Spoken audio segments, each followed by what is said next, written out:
Hallelujah, hallelujah. ಕರ್ತನ ನಾಮಕ್ಕೆ ಸ್ತೋತ್ರ ಉಂಟಾಗಲಿ. ರಾಜಾದಿರಾಜನು ಸರ್ವಲೋಕಾಧಿಪತಿಯಾಗಿರುವಾತನು, ಮಾನವರನ್ನ ತಮ್ಮ ಪಾಪಗಳಿಂದ ರಕ್ಷಿಸುವುದಕ್ಕಾಗಿ ಭೂಮಿಗೆ ಬಂದಾತನು ಆಗಿರುವಂಥ ಯೇಸು ಕ್ರಿಸ್ತನ ಸಮಾಧಾನವು ಆಶೀರ್ವಾದವು ನಿಮ್ಮೆಲ್ಲರಿಗೂ ಲಭಿಸಲಿ ಎಂಬುದಾಗಿ ನಾನು ಬೇಡಿಕೊಳ್ಳುವಂಥವನಾಗಿದ್ದೇನೆ. ನಾವೇನಾದರೂ ರಾತ್ರಿ ನಿದ್ದೆ ಮಾಡದೆ ಮಾರನೇ ದಿನ ಕೆಲಸ ಮಾಡಬೇಕಾದ್ರೆ ಹೆಂಗಿರುತ್ತೆ? ಟಯರ್ಡ್ ಆಗಿರುತ್ತೆ, ಮಾಡೋಕ್ಕಾಗಲ್ಲ, ಬೇಸರಿಕೆ, ನಿದ್ದೆ ಹಿಡಿತಾ ಇರುತ್ತೆ, ಬಲ ಇರಲ್ಲ. ಸರಿ, ಒಂದು ವಾರ ನಿದ್ದೆ ಮಾಡಿಲ್ಲ ಅಂದರೆ ಆಗಲ್ಲ. ಒಂದು ತಿಂಗಳು ಮನುಷ್ಯ ನಿದ್ದೆನೇ ಮಾಡಿಲ್ಲ ಅಂದರೆ ಏನಾಗುತ್ತೆ? ಮನುಷ್ಯರು ನೋಡಿ, ಒಂದು ದಿನ ರಾತ್ರಿ ನಾವು ಮಲಗಲಿಲ್ಲವಾದರೆ ನಮ್ಮ ಶರೀರ ಅದು ಬಹಳ ಬಲಹೀನ ಅವಸ್ಥೆಗೆ ಹೋಗ್ಬಿಡುತ್ತದೆ. ದೇವರಿಗೆ ಗೊತ್ತು ನಮ್ಮ ದೇಹಗಳಿಗೆ ವಿಶ್ರಾಂತಿ ಬೇಕು ಎಂಬುದಾಗಿ. ಅದಕ್ಕೆ ದೇವರು 6 ದಿನಗಳು ನೀವು ಕೆಲಸ ಮಾಡ್ರಿ, 7ನೇ ದಿನ ನೀವು ವಿಶ್ರಾಂತಿ ಮಾಡ್ರಿ. ಆದರೆ ಈಗಿನ ಕಾಲ ಏನು ಹೇಳುತ್ತೆ ಗೊತ್ತಾ? ಈಗಿನ ಜನ ಏನು ಹೇಳ್ತದೆ ಗೊತ್ತಾ? ದುಡಿರಿ ದುಡಿರಿ ದುಡಿರಿ, 24 ತಾಸು ಬೇಕಾದರೂ ನೀವು ದುಡಿರಿ, ಗಳಿಸಿರಿ, ಉಳಿಸಿರಿ, ಹಾಗೆ ಹೀಗೆ ಅಂತ. ಆಯಿತು, ಗಳಿಸಿದ್ವಿ, ಉಳಿಸಿದ್ವಿ, ಆನಂತರ ಏನು? ಆಮೇಲೆ ಏನು ಅಂದರೆ ಆವಾಗ ನೀವು ಖುಷಿಯಾಗಿರ್ಬೋದು. ಅಷ್ಟರಲ್ಲಿ ಆರೋಗ್ಯ ಇರಬೇಕಲ್ವಾ? ಅಷ್ಟರಲ್ಲಿ ನಮ್ಮ ಶರೀರದಲ್ಲಿ ಬಲ ಇರಬೇಕಲ್ವಾ? ಅಷ್ಟರಲ್ಲಿ ನಾವು ಬದುಕಿರಬೇಕಲ್ವಾ? ಕೆಲವರು ಹೇಳ್ತಾರೆ, ನಾನು ದುಡ್ದು ಇನ್ನೇನು ಕೂತ್ಕೊಂಡು ಇನ್ಮೇಲೆ ನಾನು ಚೆನ್ನಾಗಿ ಊಟ ಮಾಡ್ಬೋದು, ಇನ್ಮೇಲೆ ನಾನು ಚೆನ್ನಾಗಿ ಬದುಕ್ಬೋದು ಅಂದ್ಕೊಂಡಾಗ ಆವಾಗ ಅನಿಸುತ್ತೆ ತಿನ್ನಕ್ಕೆ ಆಗಲ್ಲ. ನೋಡಿ, ಆ ಎಲ್ಲ ದುಡಿದು ಕೂತ್ಕೊಳ್ಳೋ ಟೈಮ್ಗೆ ಶುಗರ್ ಬೇಡ, ಉಪ್ಪು ಬೇಡ, ಎಣ್ಣೆ ಬೇಡ, ಮಸಾಲೆ ಬೇಡ, ಕೆಲವು ತರಕಾರಿಗಳು ಬೇಡ, ಕೆಲವು ಹಣ್ಣುಗಳು ಬೇಡ, ಇನ್ನೇನು ಬೇಕಪ್ಪ ಅಂದರೆ ಯಾವಾಗಲೂ ಇದೆ. ಊಟಕ್ಕಿಂತ ಮುಖ್ಯ ಮಾತ್ರೆಗಳು, ಊಟಕ್ಕಿಂತ ಮುಖ್ಯ ಮಾತ್ರೆಗಳು. ಹೌದು, ಕೆಲವರೆಲ್ಲ ಹೇಳ್ತಾರೆ 8-10 ಮಾತ್ರೆ ತಗೊಳ್ತೀವಿ ಅಷ್ಟೇ ದಿನಕ್ಕೆ ಅಂತೇಳಿ. ಅಂದರೆ ಆ ಮಾತ್ರೆಗಳು ತಿಂದರು. ಕೆಲವ್ರಿಗೆ ಗೊತ್ತಾ ಪಾಪ, ಈ ಡಯಾಲಿಸಿಸ್ ಮಾಡೋರಿಗೆ ಎಲ್ಲ ನೀರು ಕುಡಿಬಾರ್ದು. ಕೆಲವರಿಗೆ ಊಟ ತಿನ್ನಕ್ಕಾಗಲ್ಲ, ಪೈಪುಗಳಲ್ಲಿ ಊಟವನ್ನು ಕೊಡ್ತಾರೆ. ಎಂಥ ವಿಪರ್ಯಾಸ ಅಲ್ವಾ? ಯಾಕೆ ಗೊತ್ತಾ? ಮನುಷ್ಯರು ಕಾಳಜಿ ವಹಿಸದೆ, ದೇವರ ಮಾತನ್ನು ಆಲಿಸದೆ, ಇಷ್ಟಾನುಸಾರ ಜೀವಿಸುವುದರಿಂದಲೇ ಇಷ್ಟೊಂದು ರೋಗಗಳು, ಇಷ್ಟೊಂದು ಕಷ್ಟಗಳು, ಇಷ್ಟೊಂದು ನೋವುಗಳು. ಆಲೋಚನೆ ಮಾಡಿ, ದೇವರು ಹೇಳಿದ ಹಾಗೆ 6 ದಿನ ನೀವು ಕಷ್ಟಪಡ್ರಿ, ಇಲ್ಲ ಅಂತಲ್ಲ, 7ನೇ ದಿನ ನೀವು ರೆಸ್ಟ್ ಮಾಡಲೇಬೇಕು ಅಂತ ದೇವರು ಹೇಳುತ್ತಾರೆ. ಹಾಲೆಲೂಯ. ಇವತ್ತು ದೇವಜನವೇ, ನಮ್ಮ ಜೀವಿತಗಳಲ್ಲಿ ನಾವು ನೋಡುವಾಗ ತುಂಬ ಕೆಲಸದ ಒತ್ತಡ, ಕುಟುಂಬದ ಒತ್ತಡ, ಸಾಮಾಜಿಕವಾದಂಥ ಒತ್ತಡಗಳಿಂದ ನಮ್ಮನ್ನು ಬಾಧೆಪಡಿಸುತ್ತಾ ಇರುತ್ತದೆ. ವರ್ಕ್ ಮೋರ್ ಅರ್ನ್ ಮೋರ್ ಅಂತಾರೆ ಇಂಗ್ಲೀಷಲ್ಲಿ. ಹೆಚ್ಚು ಕೆಲಸ ಮಾಡು, ಹೆಚ್ಚು ಸಂಪಾದನೆ ಮಾಡು. ಹೌದು, ನಿಜಾನೇ, ಸಂಪಾದನೆ ಮಾಡುತ್ತೇವೆ, ಆದರೆ ನೆಮ್ಮದಿ ಇಲ್ಲ, ಸಂತೋಷವಿಲ್ಲ, ಆರೋಗ್ಯವಿಲ್ಲ, ತೃಪ್ತಿ ಇಲ್ಲ, ಸಮೃದ್ಧಿ ಇಲ್ಲ, ಯಾವುದೂ ಇಲ್ಲ. ದೇವರ ನಿಯಮಗಳನ್ನು ಪಾಲಿಸಿದರೆ ಭೂಮಿಯ ಮೇಲಿರುವಂಥ ಜನರು ಆಶೀರ್ವದಿಸಲ್ಪಡುತ್ತಾರೆ. ಹಾಲೆಲೂಯ. ಆದರೆ ದೇವರಿಗೆ ವಿರುದ್ಧವಾಗಿ ನಡೆದರೆ ಆಶೀರ್ವಾದ ಇಲ್ಲ. ಅದಕ್ಕೆ ದೇವರ ವಾಕ್ಯ ಯಾವಾಗಲೂ ನಮ್ಮನ್ನು ಉತ್ತೇಜಿಸುತ್ತದೆ. ಮನುಷ್ಯರ ರೀತಿ ನೀತಿಗಳಂತೆ, ಲೋಕದ ರೀತಿ ನೀತಿಗಳಂತೆ ನೀವು ನಡೆಯಬೇಡ್ರಿ. ದೇವರು ನಮಗೆ ಮತ್ತಾಯನ ಬರೆದ ಸುವಾರ್ತೆ 11ನೇ ಅಧ್ಯಾಯ 28ನೇ ವಾಕ್ಯದಲ್ಲಿ ಹೇಳುತ್ತದೆ, ಎಲೈ ಕಷ್ಟಪಡುವವರೇ, ಹೊರೆ ಹೊತ್ತವರೇ, ನೀವೆಲ್ಲರೂ ನನ್ನ ಬಳಿಗೆ ಬನ್ನಿರಿ, ನಾನು ನಿಮಗೆ ವಿಶ್ರಾಂತಿಯನ್ನ ಕೊಡುವೆನು. ಹಾಲೆಲೂಯ. ಎಲ್ಲ ಲೋಕದ ಜನ ಹೇಳ್ತಾ ಇರ್ತಾರೆ ಏನಂದ್ರೆ, ನಮ್ಮ ಹತ್ರ ಬನ್ರಿ ದುಡೀರಿ, ನಮ್ಮ ಹತ್ರ ಬನ್ರಿ ಗಳಿಸ್ರಿ, ನಮ್ಮ ಹತ್ರ ಇನ್ವೆಸ್ಟ್ ಮಾಡ್ರಿ, ಹೆಚ್ಚು ಗಳಿಸ್ರಿ ಅಂತ ಹೇಳ್ತಾರೆ ಹೊರತು ಯಾರು ಕೂಡ ರೆಸ್ಟ್ ಮಾಡ್ರಿ ಅನ್ನಲ್ಲ. ರೆಸ್ಟ್ ಮಾಡ್ರಿ ಅನ್ನೋರು ಯಾರು ಗೊತ್ತಾ? 5 ಸ್ಟಾರ್ ಹೋಟ್ಲವರು ಅಲ್ವಾ? 5 ಸ್ಟಾರ್ ಹೋಟ್ಲು ಅವ್ರು ಫ್ರೀಯಾಗಿ ರೆಸ್ಟ್ ಕೊಡ್ತಾರ ನಮಗೆ? ಬನ್ರಿ ಎಂಜಾಯ್ ಮಾಡ್ರಿ ಅಂತಾರೆ ಅಲ್ವಾ? ಎಂಜಾಯ್ ಮಾಡೋದು ಫ್ರೀಯಾಗಿ ಎಂಜಾಯ್ ಮಾಡಿಸ್ತಾರ? ದುಡ್ಡಿಗೆ ಗೋಸ್ಕರನೇ ಅವರು ಎಂಜಾಯ್ ಮಾಡಿಸ್ತಾರೆ ಹೊರತು ಫ್ರೀಯಾಗಂತೂ ಯಾರು ನಮಗೆ ವಿಶ್ರಾಂತಿಯನ್ನು, ಸಮಾಧಾನವನ್ನು, ನೆಮ್ಮದಿಯನ್ನು, ಆರೋಗ್ಯವನ್ನು ಕೊಡುವುದಿಲ್ಲ. ದೇವರು ಮಾತ್ರ ಹೇಳುತ್ತಾನೆ, ಎಲೈ ಕಷ್ಟಪಡುವವರೇ, ಹೊರೆ ಹೊತ್ತಿರುವವರೇ ನೀವೆಲ್ಲರೂ ಏನ್ ಮಾಡ್ರಿ, ನನ್ನ ಬಳಿಗೆ ಬನ್ನಿರಿ. ಯಾಕೆ ದೇವರು ನನ್ನ ಹತ್ರ ಬರೋದು ಯಾಕೆ ಕೇಳ್ತಾ ಇದ್ದಾರೆ? ಈಗ ಆಫರ್ಸ್ ಕರೀತಾರಲ್ವಾ, ನಮ್ಮ ಶಾಪಿಂಗ್ ಮಾಲ್ಗೆ ಬನ್ರಿ, ನಮ್ಮ ಹಾಸ್ಪಿಟ್ಲ್ಗೆ ಬನ್ರಿ, ನಮ್ಮ ಕಂಪನಿಗೆ ಬನ್ರಿ, ನಮ್ಮ ಸ್ಥಳಕ್ಕೆ ಬನ್ರಿ. ಕಾರಣ ಏನು ಗೊತ್ತಾ? ಅವರು ಕರೆಯುತ್ತಿರುವುದು ಕೊಳ್ಳುವುದಕ್ಕಾಗಿ. ಅವ್ರಿಗೆ ಹಣ ಬರಬೇಕು, ಅವ್ರಿಗೆ ಸೇಲ್ ಆಗಬೇಕು, ಅವ್ರು ಚೆನ್ನಾಗಿರ್ಬೇಕು ಅನ್ನೋದಕ್ಕೋಸ್ಕರ ಬನ್ರಿ ಬನ್ರಿ. ಅಡ್ವರ್ಟೈಸ್ಮೆಂಟ್ ಮಾಡಿಸ್ತಾ ಇರ್ತಾರಲ್ಲ, ಅಲ್ಲಿ ಇಲ್ಲಿ ಹೋಗ್ತಾರೆ, ಬನ್ನಿರಿ, ಹಿಂದೆ ಸುವರ್ಣ ಅವಕಾಶ, ಇವತ್ತು ಬಿಟ್ರೆ ಬೇರಿಲ್ಲ, ಬೇಗ ಮುಗಿದೋಗುತ್ತೆ ಬರ್ರಿ ಅಂತ ಕರಿತಾ ಇರ್ತಾರೆ. ಅವರು ಕರೆಯುವುದು ನಮ್ಮ ಒಳ್ಳೆಯದಕ್ಕಾಗಿ ಅಲ್ಲ, ಅವರ ಲಾಭಕ್ಕಾಗಿ. ಆದರೆ ಇಲ್ಲಿ ಯೇಸು ಸ್ವಾಮಿ ನಮ್ಮನ್ನು ಕರೆಯುವ ಉದ್ದೇಶ ಏನು? ನಾನು ನಿಮಗೆ ವಿಶ್ರಾಂತಿಯನ್ನು ಕೊಡುವೆನು. 7ನೇ ದಿನನೂ ದುಡಿಬೋದು, ನೀವು ವಾರ ಎಲ್ಲ ದುಡಿಬೋದು, ಆದರೆ ಅದರಿಂದ ನಮಗೆ ನೆಮ್ಮದಿ ಇದೆಯಾ? ಆರೋಗ್ಯ ಬರ್ತಾ ಇದೆಯಾ? ದೇವರ ವಾಕ್ಯ ಹೇಳುತ್ತದೆ, ದುಡಿದು ಏನಾದರೂ ಹೊತ್ಕೊಂಡು ಹೋಗ್ತೀಯಾ? ಏನಾದರೂ ಎತ್ಕೊಂಡು ಹೋಗ್ತೀಯಾ? ಇಲ್ಲ.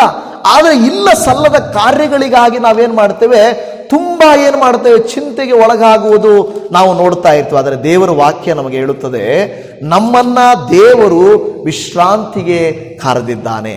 127ನೆಯ ಕೀರ್ತನೆಯಲ್ಲಿ 2ನೆಯ ವಾಕ್ಯದಲ್ಲಿ ನಾವು ನೋಡುತ್ತಾ ಇದ್ದೇವೆ.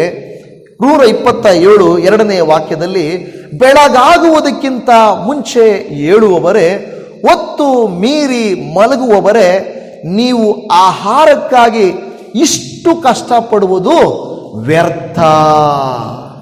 ಅಲ್ಲಿ ವ್ಯರ್ಥ ಅಂತೇಳಿ ಆತನು ಅದನ್ನ ತನ್ನ ಪ್ರಿಯರಿಗೆ ನಿದ್ರೆಯಲ್ಲಿಯೂ ಕೊಡುತ್ತಾನೆ. ಹಲ್ಲೆಲೂಯ. ಈಗ ಆಲೋಚನೆ ಮಾಡಿ, ನಾವು ಅನೇಕರು ಹೇಳ್ತಾ ಇದ್ದಾರೆ, ಎಲ್ಲರೂ ಹೇಳ್ತಾರೆ ನಾವು ದುಡಿಯುವುದು ಹೊಟ್ಟೆಗಾಗಿ, ಗೇಣು ಬಟ್ಟೆಗಾಗಿ. ಆಯ್ತಪ್ಪ, ಈಗ ನಾವು ತೆಗೆದುಕೊಳ್ಳೋಣ, ಹೊಟ್ಟೆಗಾಗಿ, ಗೇಣು ಬಟ್ಟೆಗಾಗಿ. ಬಟ್ಟೆ ರೇಟ್ ಎಷ್ಟು, ಹೊಟ್ಟೆಗೆ ಊಟ ರೇಟ್ ಎಷ್ಟು? ತಿಂಗಳಿಗೆ ನಾವು ಎಷ್ಟು ಉಪಯೋಗಿಸ್ತೇವೆ? ಊಟಕ್ಕೆ ಎಷ್ಟು ಉಪಯೋಗಿಸ್ತೀವಿ? ಬಟ್ಟೆಗೆ ಎಷ್ಟು ಉಪಯೋಗಿಸ್ತೀವಿ? ಬಟ್ಟೆ ನಾವೇನು ತಿಂಗಳ ತಗೊಂತೀವಾ? ಇಲ್ಲ. 6 ತಿಂಗಳಿಗೋ ವರ್ಷಕ್ಕೋ, ಒಂದು ವೇಳೆ ವರ್ಷಕ್ಕೆ 1-2 ಡ್ರೆಸ್ ತಗೊಳ್ತೀವಿ. ಆಯ್ತಾ? ಎಷ್ಟು? ಒಂದು ಡ್ರೆಸ್ 1000 ರೂಪಾಯಿ ಇಟ್ಕೊಳ್ಳೋಣ. 2 ಡ್ರೆಸ್ಗೆ ಎಷ್ಟಾಯಿತು? 2000 ರೂಪಾಯಿ ಆಯಿತು. ಓಕೆ, ಊಟಕ್ಕೆ ತಿಂಗಳಿಗೆ ಎಷ್ಟು? ತಿಂಗಳಿಗೆ ಎಷ್ಟು? ಒಬ್ಬರಿಗೆ ಎಷ್ಟು ತಿಂಗಳಿಗೆ? 3000. ಒಂದು ನಾರ್ಮಲ್ ಊಟ ನಮಗೆ ಎಲ್ಲಿಗೂ ಇದೆ, ನಾರ್ಮಲ್ ಊಟ 3000. 3000 ಪ್ಲಸ್ 2000, ಓಕೆ, 5000 ರೂಪಾಯಿ ಆಯಿತು. ಅದು ಬಟ್ಟೆ ನಾವು ಹೇಳಿದ್ರೆ ತಿಂಗಳ ಲೆಕ್ಕ ಕೊಡ್ತಾ ಇಲ್ಲ. ಆಲೋಚನೆ ಮಾಡಿ, ಹಾಗಾದ್ರೆ ನಾವು ತಿಂಗಳ ದುಡಿಬೇಕಾಗಿರೋದು ಎಷ್ಟು?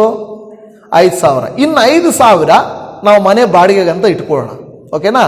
10,000 ರೂಪಾಯಿ. ಆದರೆ ನೀವು ಕೇಳ್ಬೋದು, ಏನು ಪಾಸ್ಟ್ರೆ ನಿಮ್ಮ ಲೆಕ್ಕದಲ್ಲಿ ನೋಡಿದ್ರೆ ನಾವು ದುಡಿಯೋದು ಅಷ್ಟು ಕಷ್ಟಪಡೋದು ಬೇಕಾಗೇ ಇಲ್ವಲ್ಲ ಅಂದ್ಕೊಳ್ಬೋದು. ಮಿಕ್ಕಿದ್ದೆಲ್ಲ ನಾವು ಏನು ಮಾಡ್ತೀವಿ ಅಂದರೆ ವೇಸ್ಟ್ ಖರ್ಚಸ್. ಏನು? ವೇಸ್ಟ್ ಖರ್ಚುಗಳು ಜಾಸ್ತಿ ಮಾಡ್ತೀವಿ. ನಮ್ಮದೇ ಅಕೌಂಟ್ ನಾವು ತೆಗೆದುಕೊಂಡು ನಾವು ಬರ್ಕೊಂಡ್ರೆ, ನಾನು ಏನಕ್ಕಾಗಿ ಜಾಸ್ತಿ ದುಡ್ಡು ಉಪಯೋಗಿಸ್ತಾ ಇದ್ದೀನಿ ಅಂತ ನಾವು ನೋಡಿದ್ರೆ, ಇಲ್ಲ ಸಲ್ಲದ ಕಾಸ್ಮೆಟಿಕ್ಸ್, ಪೌಡ್ರು, ಸ್ನೋ, ಪೇಸ್ಟು, ಅದು ಇದು. ಪೇಸ್ಟ್ ಬೇಡವಾ ಪಾಸ್ಟ್ರೆ? ಮೊದಲೇನು ಮಾಡ್ತಾ ಇದ್ರು, ಈಗ ಏನು ಇದ್ಲಲ್ಲಿ ಉಜ್ತಾ ಇದ್ರು, ಬೇವಿನ ಕಡ್ಡಿಯಲ್ಲಿ ಉಜ್ತಾ ಇದ್ರು. ಅಂದರೆ ನಾವು ಅಷ್ಟು ಏನು ನಾವು ತುಂಬ ಇದು ಮಾಡೋದು ಅಲ್ಲ. ಯಾವುದನ್ನು ಉಪಯೋಗಿಸ್ಬೇಕು ಅದನ್ನು ಉಪಯೋಗಿಸ್ಬೇಕು, ಬೇಡದೇ ಇರೋದನ್ನು ಉಪಯೋಗಿಸಬಾರ್ದು. ಇಲ್ಲಿ ನಾನು ಹೇಳಲಿಕ್ಕೆ ಬರುವಂಥ ವಿಷಯ ಏನಂದರೆ, ದೇವರ ಆತ್ಮ ನಮಗೆ ಹೇಳ್ತಾ ಇದ್ದಾನೆ, ಮನುಷ್ಯರು ಮಾಡಬೇಕಾಗಿರುವ ಕೃತ್ಯಗಳನ್ನು ಮಾಡಬಾರದ ಕೃತ್ಯಗಳನ್ನು ಮಾಡುವುದರ ನಿಮಿತ್ತವಾಗಿ ಏನಾಗ್ಬಿಟ್ಟಿದೆ, ಖರ್ಚುಗಳು ಹೆಚ್ಚಾಗಿ, ಚಿಂತೆಗಳು ಜಾಸ್ತಿ, ಕಷ್ಟ ಜಾಸ್ತಿ ಪಡಬೇಕು, ಕೆಲಸ ಜಾಸ್ತಿ ಮಾಡಬೇಕು, ಆರೋಗ್ಯ ಕೆಡಿಸ್ಕೋಬೇಕು, ಇದೆಲ್ಲವೂ ನಡೀತಾ ಇದೆ. ಆದರೆ ದೇವರು ವಾಕ್ಯ ಹೇಳುತ್ತದೆ, ತನ್ನ ಪ್ರಿಯರಿಗೆ ನಿದ್ರೆಯಲ್ಲಿಯೂ ಕೊಡುತ್ತಾನೆ. ಹಲ್ಲೆಲೂಯಾ. ಯಾರು ರಾತ್ರಿ ಚೆನ್ನಾಗಿ ನಿದ್ದೆ ಮಾಡಿ ಬೆಳಿಗ್ಗೆ ಎದ್ದೇಳುತ್ತಾರೋ ಅವರೇ ಧನ್ಯರು ಅಲ್ವಾ? ಯಾರು ಚಿಂತೆ ಇಲ್ಲದೆ ಬೆಳಗ್ಗೆ ಎದ್ದೇಳ್ತಾರೋ ಅವರೇ ಧನ್ಯರು. ಆದರೆ ನಾವೇನು ಮಾಡ್ತೀವಿ, ಬೇಡದೇ ಇರುವಂಥ ಚಿಂತೆಗಳಿಗೆ ನಮ್ಮನ್ನು ಒಳಪಡಿಸಿಕೊಂಡು, ಬೇಡದೇ ಇರುವಂಥ ಕಾರ್ಯಗಳಿಗೆಲ್ಲ ಒಳಪಡಿಸಿಕೊಂಡು ನಾವು ತುಂಬ ಪ್ರಯಾಸ ಪಡುವಂಥವರಾಗಿರುತ್ತೇವೆ. ಅದಕ್ಕೆ ದೇವರು ಹೇಳೋದು, ಮಕ್ಕಳೇ ನೀವೆಲ್ಲರೂ ನನ್ನ ಬಳಿಗೆ ಬನ್ನಿರಿ. ಕಾರಣ ಏನು ಗೊತ್ತಾ, ನಾನು ಕಲಿಸ್ತೀನಿ, ನಾನು ಹೇಳ್ಕೊಡ್ತೀನಿ ಹೇಗೆ ಜೀವಿಸಬೇಕು, ನಾವು ಹೇಗೆ ನಡ್ಕೊಳ್ಬೇಕು ನಾನು ಹೇಳ್ಕೊಡ್ತೀನಿ ಅಂತ ದೇವರು ಹೇಳ್ತಾರೆ. ಆದರೆ ದೇವರ ಮಾತು ಕೇಳಲಿಕ್ಕೆ ನಮಗೆ ಯಾರಿಗೂ ಇಷ್ಟ ಇಲ್ಲ. ಇಲ್ಲಿ ಹೇಳುತ್ತದೆ, ಇಲ್ಲಿ ಬೆಳಗಾಗುವುದಕ್ಕಿಂತ ಮುಂಚೆ ಹೇಳುವವರೇ. ಕರೆಕ್ಟ್, ಒಳ್ಳೆಯದು. ಇನ್ನು ಬೆಳಗಾಗಿಲ್ಲ, ಎದ್ದಿದ್ದೀವಿ. ಎದ್ದರೆ ಏನು ಮಾಡಬೇಕು? ನಾವು ಎದ್ದರೆ ಏನು ಮಾಡಬೇಕು? ದೇವರ ಮೇಲೆ ನಾವು ಚಿಂತಾಭಾರಗಳನ್ನು ಹಾಕಬೇಕು. ಅಂದರೆ ಏನು ಮಾಡಬೇಕು? ಚಿಂತಾಭಾರಗಳನ್ನು ಹಾಕೋದಂದ್ರೆ ಹೆಂಗೆ? ನಾವು ಪ್ರಾರ್ಥಿಸಿ ಸಮರ್ಪಣೆ ಮಾಡಬೇಕು. ಏನಂತ? ದೇವರೇ, ಇಗೋ ನನಗೆ ಎಷ್ಟೋ ಕಷ್ಟಗಳಿದ್ದಾವೆ, ಎಷ್ಟೋ ಅಗತ್ಯಗಳಿದ್ದಾವೆ, ಎಷ್ಟೋ ಪ್ರಯಾಸಗಳಿದ್ದಾವೆ, ಆದರೆ ಅವೆಲ್ಲವನ್ನ ನಿನ್ನ ಕೈಯಲ್ಲಿ ಕೊಡ್ತಾ ಇದ್ದೇನೆ. ಈ ದಿನ ನಾನು ನಡ್ಕೊಳ್ಳುವ ರೀತಿ, ಮಾಡುವ ಕೆಲಸ, ಪ್ರಯಾಣ ಎಲ್ಲವನ್ನ ನೀನು ಆಶೀರ್ವಾದ ಮಾಡಪ್ಪ ಎಂದು ನಾವು ನಿಶ್ಚಿಂತೆಯಿಂದ ಪ್ರಾರಂಭ ಮಾಡಿದರೆ ದೇವರು ನಮಗೆ ಬಲ ಕೊಡ್ತಾರೆ. ಆದರೆ ನಾವೇನು ಮಾಡ್ತೀವಿ ಗೊತ್ತಾ? ಆ ಬಲವನ್ನು ಹೊಂದಿಕೊಳ್ಳದೆ ಭಾರವನ್ನು ಹೊತ್ತುಕೊಂಡು ಬಿಡ್ತೇವೆ. ಭಾರವನ್ನು ಹೊತ್ತುಕೊಳ್ಳುವುದರಿಂದ ಕಷ್ಟ ಆಗುತ್ತೆ ನಮಗೆ. ಓವರ್ ಸ್ಟ್ರೈನ್ ಬೇಡದೇ ಇರುವಂಥದ್ದೆಲ್ಲ ಇಲ್ಲಿ ಹೇಳುವಂಥ ಮಾತು ಒಂದು ನಿಜಾನೇ. ನಮ್ಮೆಲ್ಲರಿಗೂ ವಿಶ್ರಾಂತಿ ಅಗತ್ಯ. ನಿಮಗೆ ಗೊತ್ತಿದೆ, ಎಲೀಷ ಎಂಬ ಒಬ್ಬ ಪ್ರವಾದಿ ಇದ್ದ. ಆ ಎಲೀಷ ಎಂಬ ಪ್ರವಾದಿಗೆ ಒಂದು ಒಳ್ಳೆ ಚಾಲೆಂಜ್ ಬಂತು. ಬಲವಾಗಿದ್ದಾನೆ, ಬಂದು ಕರ್ಮೇಲ್ ಬೆಟ್ಟದಲ್ಲಿ ನಿಂತುಕೊಂಡು ಆ ಸುಳ್ಳು ಪ್ರವಾದಿಗಳ ವಿರುದ್ಧವಾಗಿ ಚಾಲೆಂಜ್ ಮಾಡ್ತಾ ಇದ್ದಾನೆ.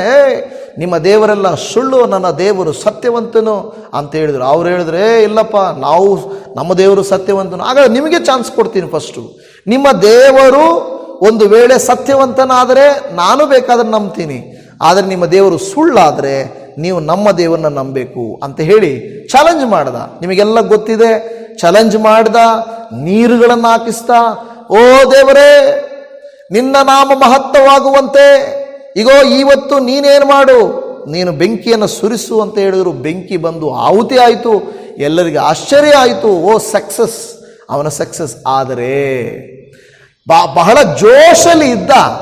ಆದರೆ ಮಾರನೇ ದಿನಕ್ಕೆ ಕಷ್ಟ ಅಲ್ಲ. ಏನಾಗುತ್ತೆ ಗೊತ್ತಾ? ಆ ಜೆಜಬೇಲ್ ರಾಣಿ ಏನು ಮಾಡ್ತಾಳೆ ಗೊತ್ತಾ? ಯಜಬೇಲಳು ಅವನಿಗೆ ಹೇಳ್ತಾರೆ ಒಂದು ನ್ಯೂಸು, ಎಲಿಯಾ, ನಮ್ಮ ಪ್ರವಾದಿಗಳನ್ನು ನೀನು ಸೋಲಿಸಿ ಸಾಯಿಸಿದ್ದೀಯಲ್ಲ, ನಿನ್ನನ್ನು ಒಂದು ದಿವಸದೊಳಗಡೆ ನಾನು ಸಾಯಿಸ್ತೀನಿ. ಡೆಡ್ ಲೈನ್ ಕೊಡ್ತಾನೆ. ಒಂದು ದಿವಸದಲ್ಲಿ ನಾನು ನಿನ್ನನ್ನು ಸಾಯಿಸ್ತೀನಿ. ಯಾರಾದರೂ ನಮ್ಗೆ ಆ ರೀತಿ ಹೇಳಿದ್ರೆ ನಿದ್ದೆ ಬರುತ್ತಾ?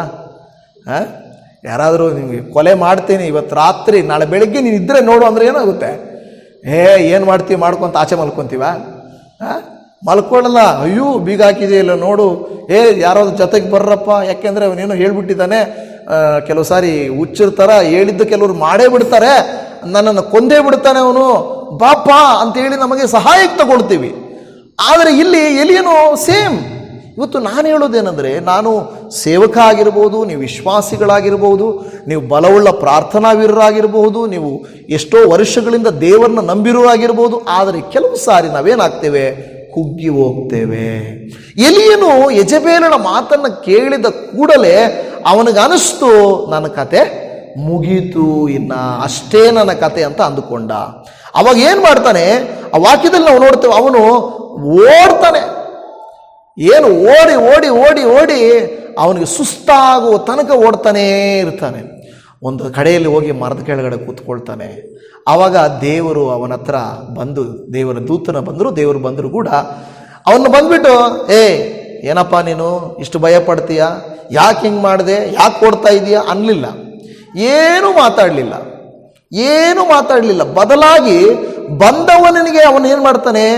ಒಳ್ಳೆ ಊಟ, ನಿದ್ದೆ ಮಾಡಕ್ಕೆ ಬಿಡ್ತಾನೆ, ಎಬ್ಬಿಸ್ತಾನೆ, ಊಟ ತಿನ್ನು ಅಂತಾನೆ, ನೀರು ಕೊಡ್ತಾನೆ, ಮಲಕ್ಕು ಅಂತಾನೆ. ಅಂದರೆ ಏನು ಬೈಲಿಲ್ಲ. ಯಾಕೆ ಗೊತ್ತಾ? ಓಡಿದ್ದೀಯಾ, ಕಷ್ಟಪಟ್ಟಿದ್ದೀಯಾ, ಪ್ರಯಾಸ ಪಟ್ಟಿದ್ದೀಯಾ, ಇವಾಗ ನಿನಗೆ ರೆಸ್ಟ್ ಮಾಡೋ ಟೈಮು. ನೋಡಿ, ನಮ್ಮ ರೆಸ್ಟ್ ಮಾಡಿಲ್ಲ ಅಂದರೆ, ನಮ್ಮ ಶರೀರಕ್ಕೆ ರೆಸ್ಟ್ ಆಗಿಲ್ಲ ಅಂತ ಹೇಳಿದರೆ, ನಮಗೆ ಒತ್ತಡಗಳನ್ನು ನಿಭಾಯಿಸುವಂಥ ಶಕ್ತಿ ಕಡಿಮೆ ಆಗ್ತದೆ. ತಾಳ್ಮೆಯಿಂದಿರುವಂಥ ಸ್ವಭಾವ ನಮಗೆ ಕಡಿಮೆ ಆಗ್ತದೆ.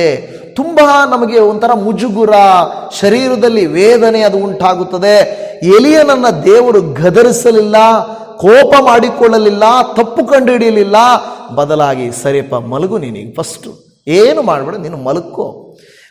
ನೀನು ಅಷ್ಟೇನೆ. ನಮಗೆ ತುಂಬ ಒತ್ತಡ ಆದಾಗ, ದೇವರು ವಾಕ್ಯ ಹೇಳ್ತಾ ಇದೆ, ನಾನು ನಿಮಗೆ ಹೇಳ್ತಾ ಇಲ್ಲ. ತುಂಬ ಒತ್ತಡ ಆದಾಗ, ತುಂಬ ನಮಗೆ ಕಷ್ಟ ಬಂದಾಗ, ಕೆಲಸ ಜಾಸ್ತಿ ಇದ್ದಾಗ ಸ್ವಲ್ಪ ಏನು ಮಾಡಬೇಕು? ರೆಸ್ಟ್ ಮಾಡಬೇಕು. ಕೆಲವರು ಹೇಳ್ತಾರೆ, ಒಂದು 10 ನಿಮಿಷ ತಲೆ ಕೆಳಕಾಗಿ ಎದ್ದರೆ ನನಗೆ ಎಷ್ಟೋ ರಿಲ್ಯಾಕ್ಸ್ ಆಗಿರ್ತದೆ. ಹಾಗಾದರೆ ಆ ಕೆಲಸ ಮಾಡಬೇಕು ನಾವು.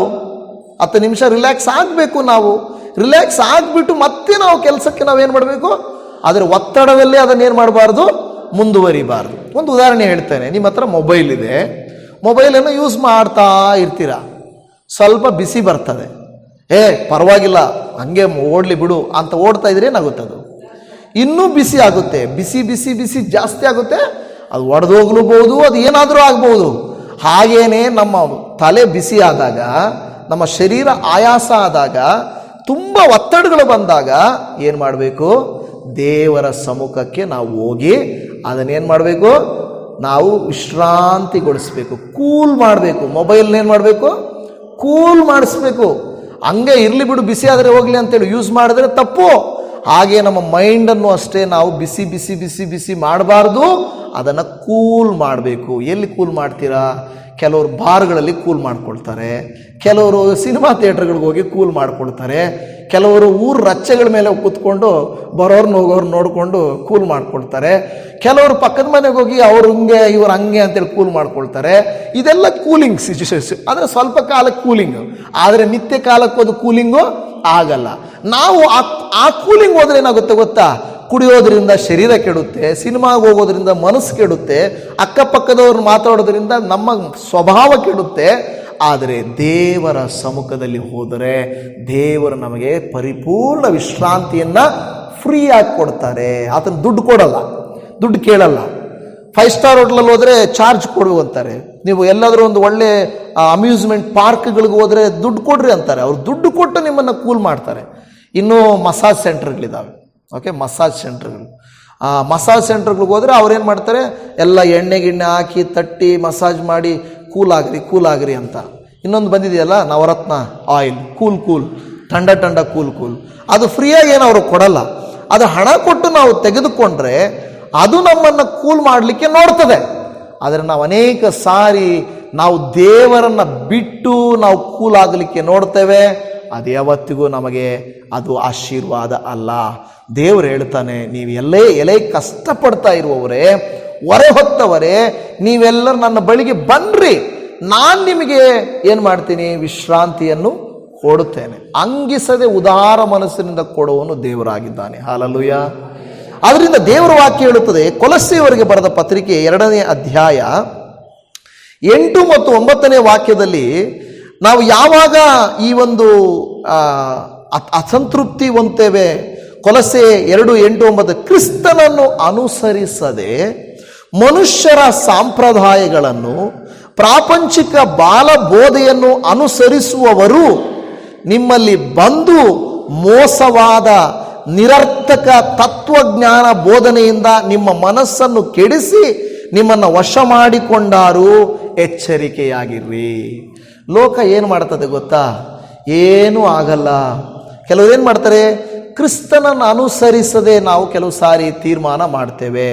ವಿಶೇಷವಾಗಿ ಯಾರಾದರೂ ಬಂದು ಹೇಳ್ತಾರೆ, EMIಯಲ್ಲಿ ಆಫರ್ ಬಂದಿದೆ, ಗಾಡಿ ಎತ್ಕೊಳ್ಳಿ, 10,000ಕ್ಕೂ ಬೈಕ್ ಎತ್ಕೋಬೋದು ಅಲ್ವಾ, 50,000ಕ್ಕೂ ಕಾರ್ ಎತ್ಕೋಬೋದು. ಎಷ್ಟು ಈಸಿ ಅಲ್ವಾ? ಬರೀ 50,000ನ ಕಾರು ಬಂದ್ಬಿಡುತ್ತೆ. EMI ಉಳಿದಿದ್ದೆಲ್ಲ EMI car, EMI. ಅವ್ರು ಬಂದು ಹೇಳ್ತಾರೆ, ತುಂಬ ಇದೆ ಸಾರ್. ಕೆಲವರು ನಮ್ಮ ಬಿಲ್ಡಿಂಗ್ ಹತ್ರ ಬಂದು ಹೇಳ್ತಾರೆ, ಸಾರ್ ಬಿಲ್ಡಿಂಗ್ ಲೋನ್ ತಗೊಳ್ಳಿ, ತುಂಬ ಕಡಿಮೆ ರೇಟ್ ಮಾಡಿಕೊಡ್ತೀವಿ. ಕೆಲವರು ಫೋನ್ ಮಾಡಿ ತಲೆ ತಿಂತಾರೆ, ನಿಮ್ಮ ಕಾರ್ ಮೇಲೆ ಲೋನ್ ಕೊಡ್ತೀವಿ ತಗೊಳ್ಳಿ. ಏನು ಫ್ರೀಯಾಗಿ ಕೊಡ್ತಾರಾ? ಕೊಡಲ್ಲ. ಅವ್ರೇನು ಮಾಡ್ತಾರೆ, EMI ಎವ್ರಿ ಮಂತ್ ಇನ್ಸ್ಟಾಲ್ಮೆಂಟ್. ನಿಮಗೆ ಕಷ್ಟ ಆಗಲ್ಲ ಸಾರ್, ಮಂತ್ಲಿ ಕಟ್ತಾ ಇರೋದು ಅಷ್ಟೇ. ಮಂತ್ಲಿ ನೀವು ಕಟ್ತಾ ಇರ್ರಿ, ನಾವು ಕಟ್ಸ್ಕೊತಾ ಇರ್ತೀವಿ. ನೀವು ಕೊಡ್ತಾ ಇರ್ರಿ, ನಾವು ತಗೊಳ್ತಾ ಇರ್ತೀವಿ. ನಾವು ನೋಡ್ತಾ ಇದ್ದೀವಿ, ಮೊನ್ನೆ ನಮ್ಮ ಜೊತೆಯಲ್ಲಿರೋಬ್ರು ಹೇಳ್ತಾ ಇದ್ರು, ನಾನು 1.5 ವರ್ಷದಿಂದ ಕಟ್ಟಿ ಒಂದು 6-7 ಲಕ್ಷ ಏನೋ ಕಟ್ಟಿದ್ದೀನಿ. ನನ್ನ ಅಸಲು ಎಷ್ಟಾಗಿದೆ ಸರ್ ನನ್ನ ಹೆಸರು ಅಂದರೆ, ಸರ್ ನಿಮ್ದು 50,000 ಅಸಲು ತೀರಿದೆ ಸರ್ ಅಂದರು. ಕಟ್ಟಿರೋದೆಷ್ಟು? 6.5-7 ಲಕ್ಷ ಕಟ್ಟಿರೋದು, ಅಸಲು ಎಷ್ಟು ತೀರಿದೆ? 50,000. ಇನ್ನು ಮಿಕ್ಕಿದ್ದ 6,000 ಏನು ಬಡ್ಡಿ. ಅವ್ರು ಕೊಡುವಾಗ ಎಷ್ಟು ನೀಟಾಗಿ ಹೇಳಿದ್ರು, ಮನೆ ಕಟ್ಬಿಡ್ರಿ ನೀವು, ಕೊಂಡ್ಬಿಡ್ರಿ, ಬಿಸ್ನೆಸ್ ಸ್ಟಾರ್ಟ್ ಮಾಡಿಬಿಡ್ರಿ, personal loan, car loan, house loan, ಅಲ್ವಾ, ಇನ್ನೇನೇನು ಲೋನ್ಗಳಿದಾವೆ ಗೊತ್ತಿಲ್ಲ, ಹೆಲ್ತ್ ಲೋನು ಎಲ್ಲ ಕೊಡ್ತಾರೆ. ಆದರೆ ಆಮೇಲೆ ನಮ್ಮನ್ನು ದಾಸರನ್ನಾಗಿ ಮಾಡಿಕೊಳ್ತಾರೆ. ದೇವರು ನಾನು ಕೊಡ್ತೀನಿ, ಆದರೆ ನಿಮ್ಮನ್ನು ದಾಸರನ್ನಾಗಿ ಮಾಡಿಕೊಳ್ಳಲ್ಲ.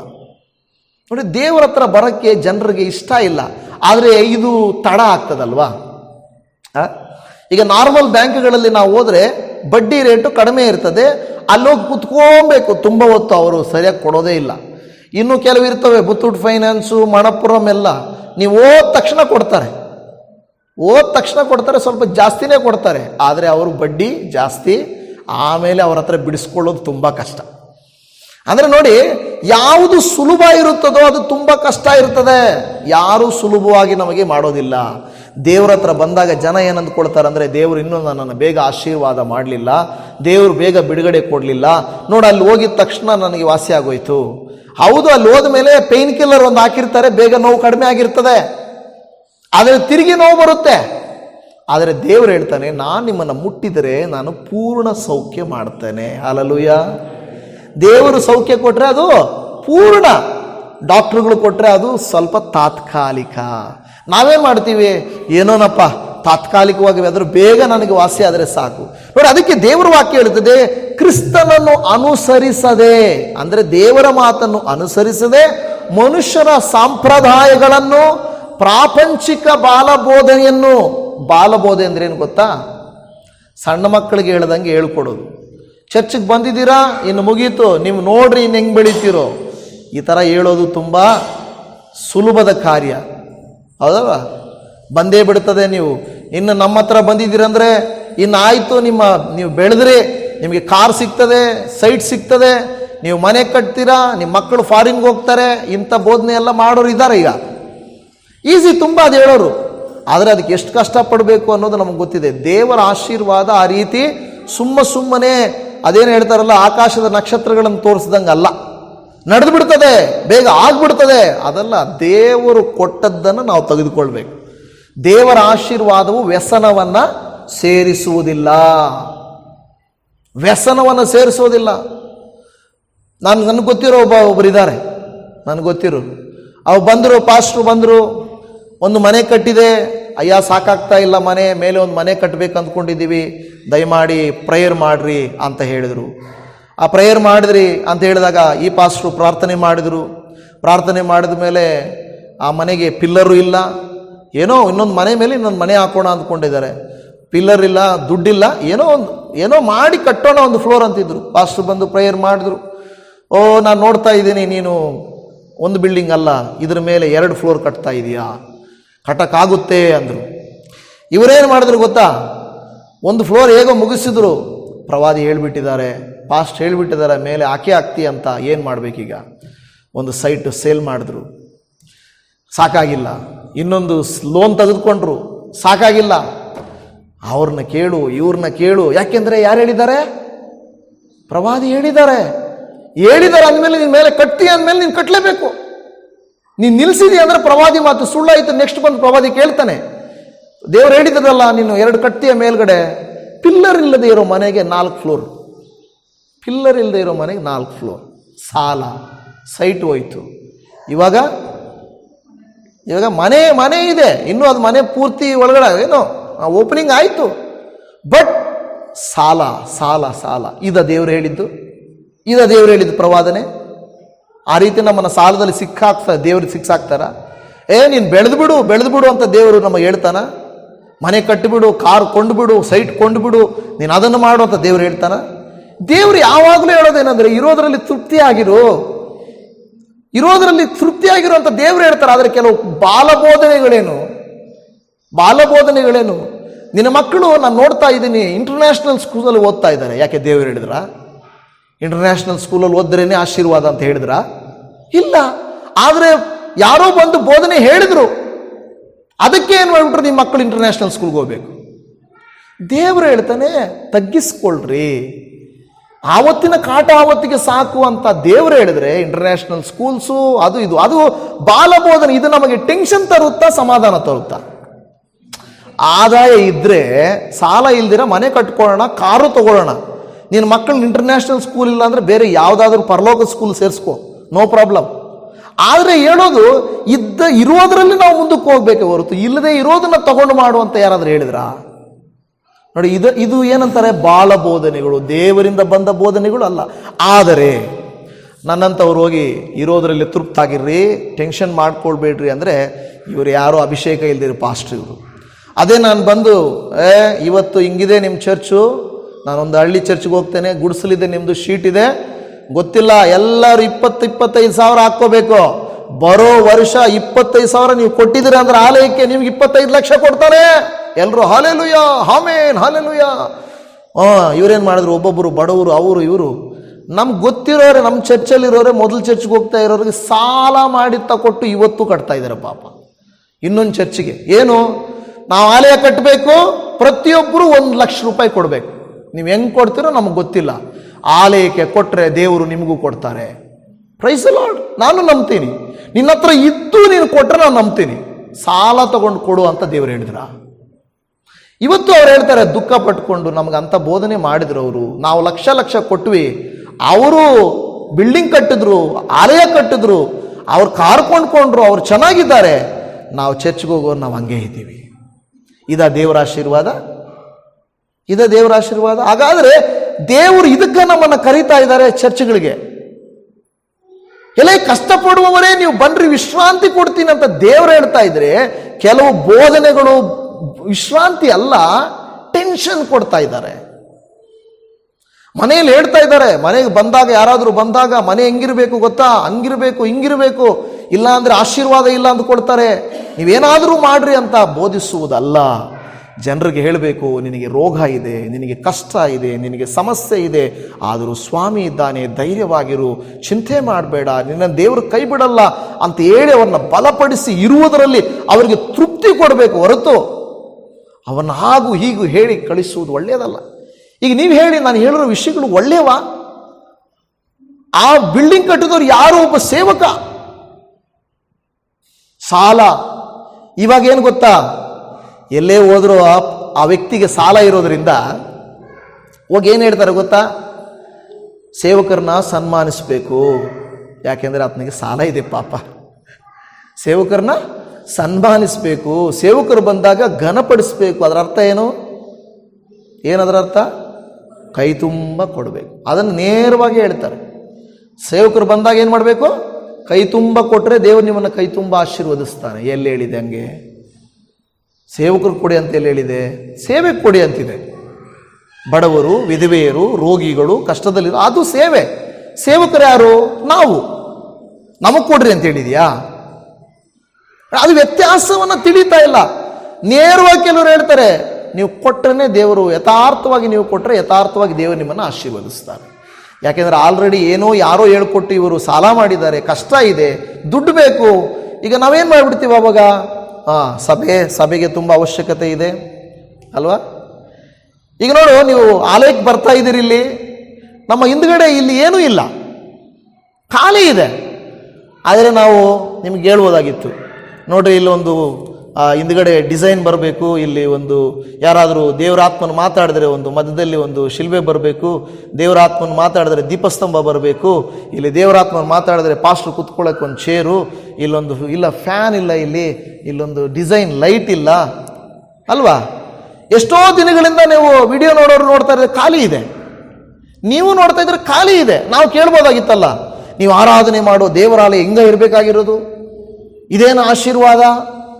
ದೇವರನ್ನ ಆರಾಧನೆ ಮಾಡೋದಕ್ಕೆ ಅಲ್ಲಿ ಹಿಂದ್ಗಡೆ ಏನೊಂದು ಡಿಸೈನ್ ಬೇಕಾಗಿಲ್ಲ. ನಮಗೆ ದೇವರ ಆರಾಧನೆ ಮಾಡಲಿಕ್ಕೆ ನಮಗೆ ಮನಸ್ಸು, ಯಥಾರ್ಥತೆ, ಸತ್ಯ ಅದು ಬೇಕು. ಅಲ್ಲಿ ಏನು ಇಲ್ಲ, ನಾನು ನಿಮ್ಗೆ ಕೇಳ್ಬೋದು. ಆದರೆ ನಾವು ಹೇಳೋದೇನೆಂದರೆ, ದೇವರು ನಮಗೆ ಭಾರವನ್ನು ಹಾಕಲಿಕ್ಕೆ ಕರಿಯಲ್ಲ, ವಿಶ್ರಾಂತಿಯನ್ನು ಕೊಡಲಿಕ್ಕೆ ಕರೀತಾನೆ. ಸುಳ್ಳನ್ನು ನಂಬಬೇಕು ಹೋಗಬೇಡ್ರಿ, ಸುಳ್ಳು ಬೋಧನೆಗಳನ್ನು ನಂಬಕ್ಕೆ ಹೋಗಬೇಡ್ರಿ. ಏನು ಬೈಬಲಲ್ಲಿ ಇದೆಯೋ ಅದು ಬೋಧಿಸಿದ್ರೆ ನಂಬ್ರಿ. ನಿಮ್ಮ ಕೈಯಲ್ಲಿದ್ರೆ ನೀವು 1 ಲಕ್ಷವಲ್ಲ 1 ಕೋಟಿ ರೂಪಾಯಿ ಕೊಡ್ರಿ ಸೇವಕರಿಗೆ, ಸೇವೆಗೆ, ನೋ ಪ್ರಾಬ್ಲಮ್. ಸಾಲ ಮಾಡಿ ಕೊಡಬೇಡ್ರಿ, ಸಂಘದಲ್ಲಿ ಎತ್ತಿ ಕೊಡಬೇಡ್ರಿ. ಚೀಟಿ ಹಾಕಿರೋದು ಎತ್ತಿ ಕೊಟ್ಬಿಟ್ಟು ಆಮೇಲೆ ಕಟ್ಟೋದಕ್ಕೆ ಪ್ರತಿ ತಿಂಗಳು ಕಷ್ಟಪಟ್ಟು, ದೇವರೇ ನನ್ನ ಹತ್ರ ದುಡ್ಡಿಲ್ಲ, ಚೀಟಿ ಬರ್ತಾ ಇದೆ. ಏನು ಮಾಡಿದೆ? ಚೀಟಿ ಎತ್ಕೊಂಡು ಸಂಘದಲ್ಲಿ ಎತ್ಕೊಂಡು ಏನು ಮಾಡಿದೆ? ದೇವ್ರು ಹೇಳಿದ್ರ ಆಧಾರ ಮಾಡುವಂತ ಮತ್ತೆ ದೇವರ ಹತ್ರ ನಾವು ಪ್ರೇಯರ್ ಮಾಡೋದು, ದೇವರೇ ದುಡ್ಡಿಲ್ಲ, ಆರ್ಥಿಕವಾಗಿ ಪಾಸ್ಟ್ರೇ ಸಾಲ ಪ್ರೇಯರ್ ಮಾಡಿ. ನಾನು ಹೇಳ್ತೇನೆ, ರೋಗಕ್ಕೆ ಬಿಟ್ಟು ಬೇರೆ ಯಾವುದಕ್ಕೂ ನೀವು ಸಾಲ ಮಾಡಲೇಬಾರ್ದು. ಆಸ್ಪತ್ರೆಗೆ ಇನ್ನೇನು ಎಮರ್ಜೆನ್ಸಿ, ಯಾರೂ ಕೊಡ್ತಾ ಇಲ್ಲ, ಅಷ್ಟು ಬಿಟ್ಟರೆ ಕಟ್ಟೋದಕ್ಕೂ ಕೊಳ್ಳೋದಕ್ಕೂ ತಿನ್ನೋದಕ್ಕೂ ಯಾರಿಗಾದ್ರು ಕೊಡೋದಕ್ಕೂ ಸಾಲ ಮಾಡಲೇಬಾರದು. ಹಂಗಂಗದು ಬೈಬಲಲ್ಲಿ ಹೇಳಿದೆ ಅಂದರೆ ಹೇಳಿ. ಪರದೇಶಸ್ಥರಿಗೂ ವಿಧವೆಯರಿಗೂ ಬಡವರಿಗೂ ಬೇಕಾದರೆ ನಿಮ್ಮ ಕೈಯಲ್ಲಿ ಕೊಡಿ ಅಂತ ಹೇಳಿದೆ ಹೊರತು ಬಿಸ್ನೆಸ್ ಮಾಡೋದಕ್ಕೂ ಹೆಲ್ಪ್ ಮಾಡಿದ್ರೆ ಅದು ತುಂಬ ನಮಗೆ ನಷ್ಟ ಆಗ್ತದೆ, ದೇವರು ಒಪ್ಪಿಕೊಳ್ಳೋದಿಲ್ಲ. ಬಟ್ ಅದರಿಂದ ದೇವರ ವಾಕ್ಯ ಹೇಳುತ್ತದೆ, ಕ್ರಿಸ್ತನನ್ನು ಅನುಸರಿಸದೆ ಮನುಷ್ಯರ ಸಂಪ್ರದಾಯಗಳನ್ನು ಪ್ರಾಪಂಚಿಕ ಬಾಲಬೋಧೆಯನ್ನು ಅನುಸರಿಸುವವರು ನಿಮ್ಮಲ್ಲಿ ಬಂದು ಮೋಸವಾದ ನಿರರ್ಥಕ ತತ್ವಜ್ಞಾನ ಬೋಧನೆಯಿಂದ, ದೇವರು ನನಗೆ ಕನಸಲ್ಲಿ ಕಾಣಿಸ್ಕೊಂಡು ನನಗೆ ಈ ಥರ ಹೇಳಿದ್ದಾರೆ, ಈ ಸಭೆ, ಈ ವಿಶ್ವಾಸಿ, ಈ ಕುಟುಂಬ ಹಿಂಗಾಗುತ್ತೆ. ಯಾವ ತತ್ವ ಅದು ಹೇಳಿತು? ಈಗ ನಿಮಗೆ ಹೇಳಬೇಕಾದ್ರೆ ನಿಮಗೆ ದೇವರು ನೇರವಾಗಿ ಹೇಳ್ಬೋದಾಗಿತ್ತು ತಾನೆ, ನಾನು ಯಾಕೆ ಹೇಳಬೇಕು? ದೇವರು ಮಾತನಾಡೋ ದೇವರು ತಾನೆ. ಕೇವಲ ಪಾಸ್ಟರ್ ಹತ್ರನೇ ಮಾತಾಡ್ತಾರಾ? ನಿಮ್ಮ ಹತ್ರ ಮಾತಾಡಲ್ವಾ? ವಿಶ್ವಾಸಿಗಳ ಹತ್ರ ಮಾತಾಡಲ್ವ ದೇವರು? ಕೆಲವರು ಹಂಗೆ ನನ್ನ ಹತ್ರನೇ ಮಾತಾಡೋರು, ಯಾವಾಗ ಎಲ್ಲ ಒಂದು ಪಾಸ್ಟರ್ ಹತ್ರನೇ ಮಾತಾಡ್ತಾರೆ, ಬೇರೆ ಪಾಸ್ಟರ್ ಹತ್ರ ಮಾತಾಡೋದೇ ಇಲ್ಲ ದೇವರು. ಯಾಕೆಂದರೆ ಆ ಪಾಸ್ಟ್ರು ಬಹಳ ಏನಂದರೆ ಅಭಿಷಕ್ತನು, ಅದಕ್ಕೆ ದುಡ್ಡು ಬಹಳ ಕೇಳ್ತಾರೆ. ಕೆಲವು ಸಾರಿ ನಾವು ಅವೆಲ್ಲ ಹೋದರೆ ತುಂಬ ಎಕ್ಸಾಂಪಲ್ಸ್ ಹೋದ್ರೆ ನಾವು ನೋಡ್ತಾ ಇರ್ತೀವಿ ಕರ್ನಾಟಕದಲ್ಲಿ ಅನೇಕ ಕಡೆಗಳಲ್ಲಿ. ಅದೇನೋ ಒಬ್ಬ ಮನೆ ಹೇಳ್ತಾ ಇದ್ರು, ಪಾಸ್ಟ್ರೇ ನಮ್ಮ ಸಭೆಯಲ್ಲಿ ಒಂದು ಉಜ್ಜೀವನ ಕೊಡಬೇಕು, ಊಟ ಇಡಬೇಕು, ಯಾರಾದರೂ ಒಳ್ಳೆ ಪ್ರವಾದಿ ಇದ್ದರೆ ನಮಗೆ ಕಳಿಸ್ಕೊಡಿ ಅಂತ. ಏನೋ ಒಳ್ಳೆ ಪ್ರವಾದಿ ಇದ್ದರೆ ಕಳಿಸ್ಕೊಡು. ನಿಮಗೆ ಪ್ರವಾದಿ ಬೇಕು, ವಾಕ್ಯ ಹೇಳೋರು ಬೇಡ. ಯಾರು ಬೇಕು? ಪ್ರವಾದಿ ಬೇಕು, ವಾಕ್ಯ ಹೇಳೋರು ಬೇಡ. ರಕ್ಷಣೆಗೆ ನಡೆಸೋರು ಬೇಡ, ಪಾಪ ಪಶ್ಚಾತ್ತಾಪ ಪಡುವಂತೆ ಮಾಡುವವರು ಬೇಡ, ದೇವರಲ್ಲಿ ಯಥಾರ್ಥವಾಗಿ ಜೀವಿಸುವವರು ಬೇಡ. ಅದು ಬೇಕಾಗಿರೋದೇನೋ, ನಾಳೆ ಏನು ನಡೆಯುತ್ತೆ, ನನ್ನ ಮಗಳಿಗೆ ಮದುವೆ ಆಗುತ್ತಾ ಇಲ್ವಾ, ನಾನು ಮನೆ ಕಟ್ತೀನ ಇಲ್ವಾ, ನನ್ನ ಮಗನಿಗೆ ಜಾಬ್ ಸಿಗುತ್ತಾ ಇಲ್ವಾ, ಇದನ್ನು ಹೇಳಿದ್ರೆ ಆವಾಗ ಇವರು ಸೇವಕರು. ನೀನು ಪಾಪ ಮಾಡ್ತಾ ಇದೆಯಾ, ನೀನು ಕೆಟ್ಟದ್ದು ಮಾಡ್ತಾ ಇದೆಯಾ, ಬಿಟ್ಟು ತಿರುಗಿಕೋ, ದೇವರ ಬರೋಣ ಸಮೀಪವಾಯಿತು, ಪಾಪ ಮಾಡಬೇಡ, ಕೆಟ್ಟತನ ಮಾಡಬೇಡ ಅಂತ ಹೇಳುವಂಥ ಆ ಸೇವಕರು ಬೇಡ. ನನಗೆ ಯಾವಾಗ ಉನ್ನತಿ ಬರುತ್ತೆ, ಯಾವಾಗ ಬಿಡುಗಡೆ ಆಗುತ್ತೆ, ಯಾವಾಗ ನನಗೆ ಒಳ್ಳೇದಾಗುತ್ತೆ ಹೇಳೋರು ಬೇಕು. ಬಹಳ ಬೇಸರದ ವಿಷಯ ಇದು, ಬಹಳ ಬೇಸರ. ಅದಕ್ಕೆ ಇಲ್ಲಿ ಹೇಳ್ತದೆ, ನಿಮ್ಮ ಮನಸ್ಸನ್ನು ಕೆಡಿಸಿ ನಿಮ್ಮನ್ನು ವಶ ಮಾಡಿಕೊಂಡಾರು ಎಚ್ಚರಿಕೆಯಾಗಿರ್ರಿ. ಕ್ರಿಸ್ತನಲ್ಲಿಯೇ ದೇವರ ಸರ್ವ ಸಂಪೂರ್ಣತೆಯು ಅವತರಿಸಿ ವಾಸ ಮಾಡುತ್ತದೆ. ಹಲ್ಲೆಲೂಯ. ಸರ್ವ ಸಂಪೂರ್ಣತೆಯು ಕ್ರಿಸ್ತನಲ್ಲಿ ವಾಸ ಮಾಡುತ್ತದೆ ಅಂತ ದೇವರ ವಾಕ್ಯ ಹೇಳುತ್ತಾ ಇದೆ. ಹಲ್ಲೆಲೂಯ. ದೇವರಲ್ಲಿ ಪ್ರಿಯ ಕರ್ತನಲ್ಲಿ ದೇವಜನರೇ, ನೀವು ನಾನು ದೇವರ ವಾಕ್ಯ ಹೇಳುವಂಥದ್ದು ಏನಂದರೆ, ಕರ್ತನಲ್ಲಿ ನಾವು ಯಾವಾಗಲೂ ಸಂತೋಷಿಸುವಂಥವರ. ಕೊಲಸ್ಸೆಯವರಿಗೆ ಬರೆದ ಪತ್ರಿಕೆ 3ನೇ ಅಧ್ಯಾಯ ಅದರ 2ನೇ ವಾಕ್ಯವನ್ನು ಓದಿಕೊಳ್ಳೋಣ. ಕೊಲಸ್ಸೆಯವರಿಗೆ ಬರೆದ ಪತ್ರಿಕೆ 3ನೇ ಅಧ್ಯಾಯ 2ನೇ ವಚನ. ಮೇಲಿರುವಂಥವುಗಳ ಮೇಲೆ ಮನಸ್ಸಿಡಿರಿ, ಭೂ ಸಂಬಂಧವಾದವುಗಳ ಮೇಲೆ ಇಡಬೇಡಿರಿ. ಎಲ್ಲಿಡಬೇಕಂತೆ? ಯಾವುಗಳ ಮೇಲೆ? ನಾನೇ ಆಗಲಿ ಯಾವುದೇ ಸೇವಕರಾಗಲಿ ನಿಮ್ಮ ತಲೆಗಳನ್ನು ಎತ್ತಿ ಎಲ್ಲಿ ನೋಡುವಂತೆ ಮಾಡಬೇಕು ನಾವು? ಏನು ಮೇಲಿರುವುಗಳಂದರೆ? ದೇವರನ್ನು, ಪರಲೋಕವನ್ನು, ನಿತ್ಯ ಜೀವವನ್ನು, ಕ್ರಿಸ್ತನ ಬರೋಣವನ್ನು, ಇವುಗಳನ್ನು ನಾವೇನು ಮಾಡಬೇಕು? ಯಾವಾಗಲೂ ವಿಶ್ವಾಸಿಗಳೇ ಕಾಯ್ತಾ ಇರ್ರಿ. ಕರ್ತನೆ ಯಾವಾಗ ಬರ್ತಾನೋ ಗೊತ್ತಿಲ್ಲ. ಅದೇ ನಾನು ಯಾಕ್ರಿ ಫೌಂಡೇಶನ್ ದೇವ್ರು ನೋಡ್ಕೊತಾನೆ, ಬಿಲ್ಡಿಂಗ್ ಕಟ್ಟಿಸ್ತಾನೆ. ಹೋಗ್ರಿ ಕಾರ್ ತಗೊಳ್ರಿ, EMI ದೇವ್ರು ಕಟ್ತಾನೆ. ಅವಾಗ ನಾನು ಯಾವುದ್ರ ಮೇಲೆ ನಿಮ್ಮ ಮನಸ್ಸನ್ನು ಹೇಳಲಿಕ್ಕೆ ಇಷ್ಟಪಡ್ತಾ ಇದ್ದೇನೆ? ಯಾವುದದು? ಅವೆಲ್ಲ ಭೂ ಸಂಬಂಧವಾದವುಗಳು, ಪ್ರಸಂಗಗಳು. ಪ್ರತಿ ಸಾರಿ ಕ್ರಿಸ್ತನ ಕಡೆಗೆ ನಮ್ಮ ದೃಷ್ಟಿ ಎತ್ತಿ ಇಡಬೇಕು, ಕ್ರಿಸ್ತನನ್ನು ನೋಡುವಂತಿರಬೇಕು. ರಾತ್ರಿನೇ ಬಂದ್ಬಿಟ್ರೆ, ನಾವೆಲ್ಲ ಕೈ ಬಿಡಲ್ಪಟ್ಬಿಟ್ರೆ ಎಷ್ಟು ನಷ್ಟ ಅಲ್ವಾ? ಕುರುಬನಾಗಿ ನಾವು ನಿಮ್ಮನ್ನು ಮೋಸ ಮಾಡ್ದಂಗಲ್ವಾ? ನಮ್ಮ ಪಾಸ್ಟ್ ಯಾವಾಗೂ ಇಲ್ಲಿಂದೇ ಹೇಳ್ತಾ ಇದ್ರು, ಯಾವಾಗಲೂ ನೀವು ರೆಡಿ ಆಗಿರ್ರಿ, ದೇವ್ರು ಬರ್ತಾನೆ, ರೆಡಿ ಆಗಿರ್ರಿ, ನಿಮ್ಮ ಪಾಪಗಳನ್ನ ಪಶ್ಚಾತ್ತಾಪ ಪಡ್ರಿ, ದೇವರ ಕಡೆಗೆ ತಿರುಗಿಕೊಳ್ಳ್ರಿ, ದೇವರು ಬರೋಣ ಹತ್ತಿರವಾಗ್ತಾ ಇದೆ, ಲೋಕದಲ್ಲಿ ನಡೆಯೋದು ನೋಡ್ರಿ, ಯುದ್ಧಗಳು ನೋಡ್ರಿ, ರೇಟ್ಗಳು ನೋಡ್ರಿ, ಜನರನ್ನು ನೋಡ್ರಿ, ದ್ವೇಷಗಳನ್ನು ನೋಡ್ರಿ, ಪ್ರೀತಿ ಕಡಿಮೆ ಆಗೋದನ್ನು ನೋಡ್ರಿ, ಇದನ್ನೆಲ್ಲ ನೋಡ್ರಿ ಅಂತ ಹೇಳೋದು ಅದು ದೇವಸೇವಕರ ಲಕ್ಷಣ. ಆದರೆ ನಮಗೆ ಕಷ್ಟಗಳನ್ನು ಕೊಡುವ, ನಮ್ಮ ಮನಸ್ಸುಗಳನ್ನು ಭೂಮಿ ಮೇಲಿಡುವಂಥ ಕಾರ್ಯಗಳನ್ನು ನಾವು ಮಾಡ್ತಾ ಇದ್ದೀವಿ. ಎಚ್ಚರವಾಗಿರಬೇಕು. ದೇವರು ಅದಕ್ಕೆ ನಮ್ಮನ್ನು ಕರೆದರು. ಯೇಸು ಸ್ವಾಮಿ ನಮ್ಮನ್ನು ಕರೆದಿದ್ದು, ನಾನು ಹೋಗ್ತೇನೆ, ಸ್ಥಳ ಸಿದ್ಧ ಮಾಡ್ತೇನೆ, ಬಂದು ನಿಮ್ಮನ್ನು ಕರ್ಕೊಂಡು ಹೋಗ್ತೇನೆ. ಅಷ್ಟರೊಳಗಡೆ ನೀವೇನು ಮಾಡಬೇಕು ಅಂತ ಹೇಳಿದರು? ಎಲ್ಲ ಭೂಮಿಯನ್ನು ಆಕ್ರಮಿಸಿಕೊಂಡು ತೆಗೆದು ಇಟ್ಕೊಳ್ರಿ ಅಂತ ಹೇಳಿದ್ರ? ಎಲ್ಲ ಬಂಗಲೆಗಳನ್ನು ಕಟ್ಟಿ ಬಿಲ್ಡಿಂಗ್ಗಳನ್ನು ಕಟ್ಟ್ರಿ ಅಂತ ಹೇಳಿದ್ರ? ದೇವರೇನು ಮಾಡಿದರು? ನಾನು ಹೋಗ್ತಾ ಇದ್ದೀನಿ, ಹಿಂತಿರುಗಿ ಬರೋಷ್ಟರಲ್ಲಿ ನೀವೇನು ಮಾಡಬೇಕು? ಲೋಕದ ಕಟ್ಟ ಕಡೆಯವರೆಗೆ ಹೋಗಿ ಶುಭ ವರ್ತಮಾನವನ್ನು ಸಾರಿರಿ. ನೋಡಿ, ದೇವರು ಹೇಳಿದ ಅದು. ನೀವು ನಂಬಿದ್ದೀರಾ, ನೀವು ರಕ್ಷಿಸಲ್ಪಟ್ಟಿದ್ದೀರಾ, ರಕ್ಷಣೆ ಇಲ್ಲದವರೆಗೆ ಹೋಗಿ ರಕ್ಷಣೆಯನ್ನು ಸಾರ್ರಿ, ಸುವಾರ್ತೆಯನ್ನು ಸಾರ್ರಿ, ದೇವ ಜನರಿಗೆ ಬಿಡಿ. ಇದು ಆದರೆ ನಾನು ಅಂದರೆ ನಮ್ಮ ಪಾಸ್ಟರ್ಗಳ ಮೇಲೆ ಹೇಳ್ಕೊಳ್ತೇವೆ, ನಾವು ಸೇವಕರು ಸಭೆಗಳು ಮಾಡ್ತಾ ಇರೋ ಕೆಲಸ ನಿಮಗೆ ಗೊತ್ತಾ? ಅದೆಲ್ಲ ನಾವು ಮಾಡ್ತಾ ಇರೋದು. ನಾನು ಯಾರನ್ನೂ ದೂಷಿಸ್ತಾ ಇಲ್ಲ, ನಮ್ಮನ್ನೇ ನಾವು ದೂಷಿಸ್ಕೊಳ್ತಾ ಇದ್ದೀವಿ. ನಾವು ಮಾಡಬೇಕಾಗಿರೋದೇನು, ಮಾಡುತ್ತಿರುವುದೇನು? ಕರ್ತನಿಗಾಗಿ ಮಾತ್ರವೇ ನಾವು ಮಾಡಬೇಕು. ಇಲ್ಲಿ ಹೇಳ್ತದೆ, ಮೇಲಿರುವಂಥವುಗಳ ಮೇಲೆ ಮನಸ್ಸಿಡಿರಿ, ಭೂ ಸಂಬಂಧವಾದವುಗಳ ಮೇಲೆ ಇಡಬೇಡ್ರಿ. ಕೆಲಸ ಇದೆ, ನಿಮಗೂ ಕುಟುಂಬ ಇದೆ, ಒತ್ತಡ ಇದೆ, ಸಮಸ್ಯೆ ಇದೆ, ಎಲ್ಲ ಇದೆ. ದೇವರಿಗಾಗಿ ಎಷ್ಟು ಸಮಯವನ್ನು ನೀವು ವಿನಿಯೋಗಿಸ್ತಾ ಇದ್ದೀರಿ?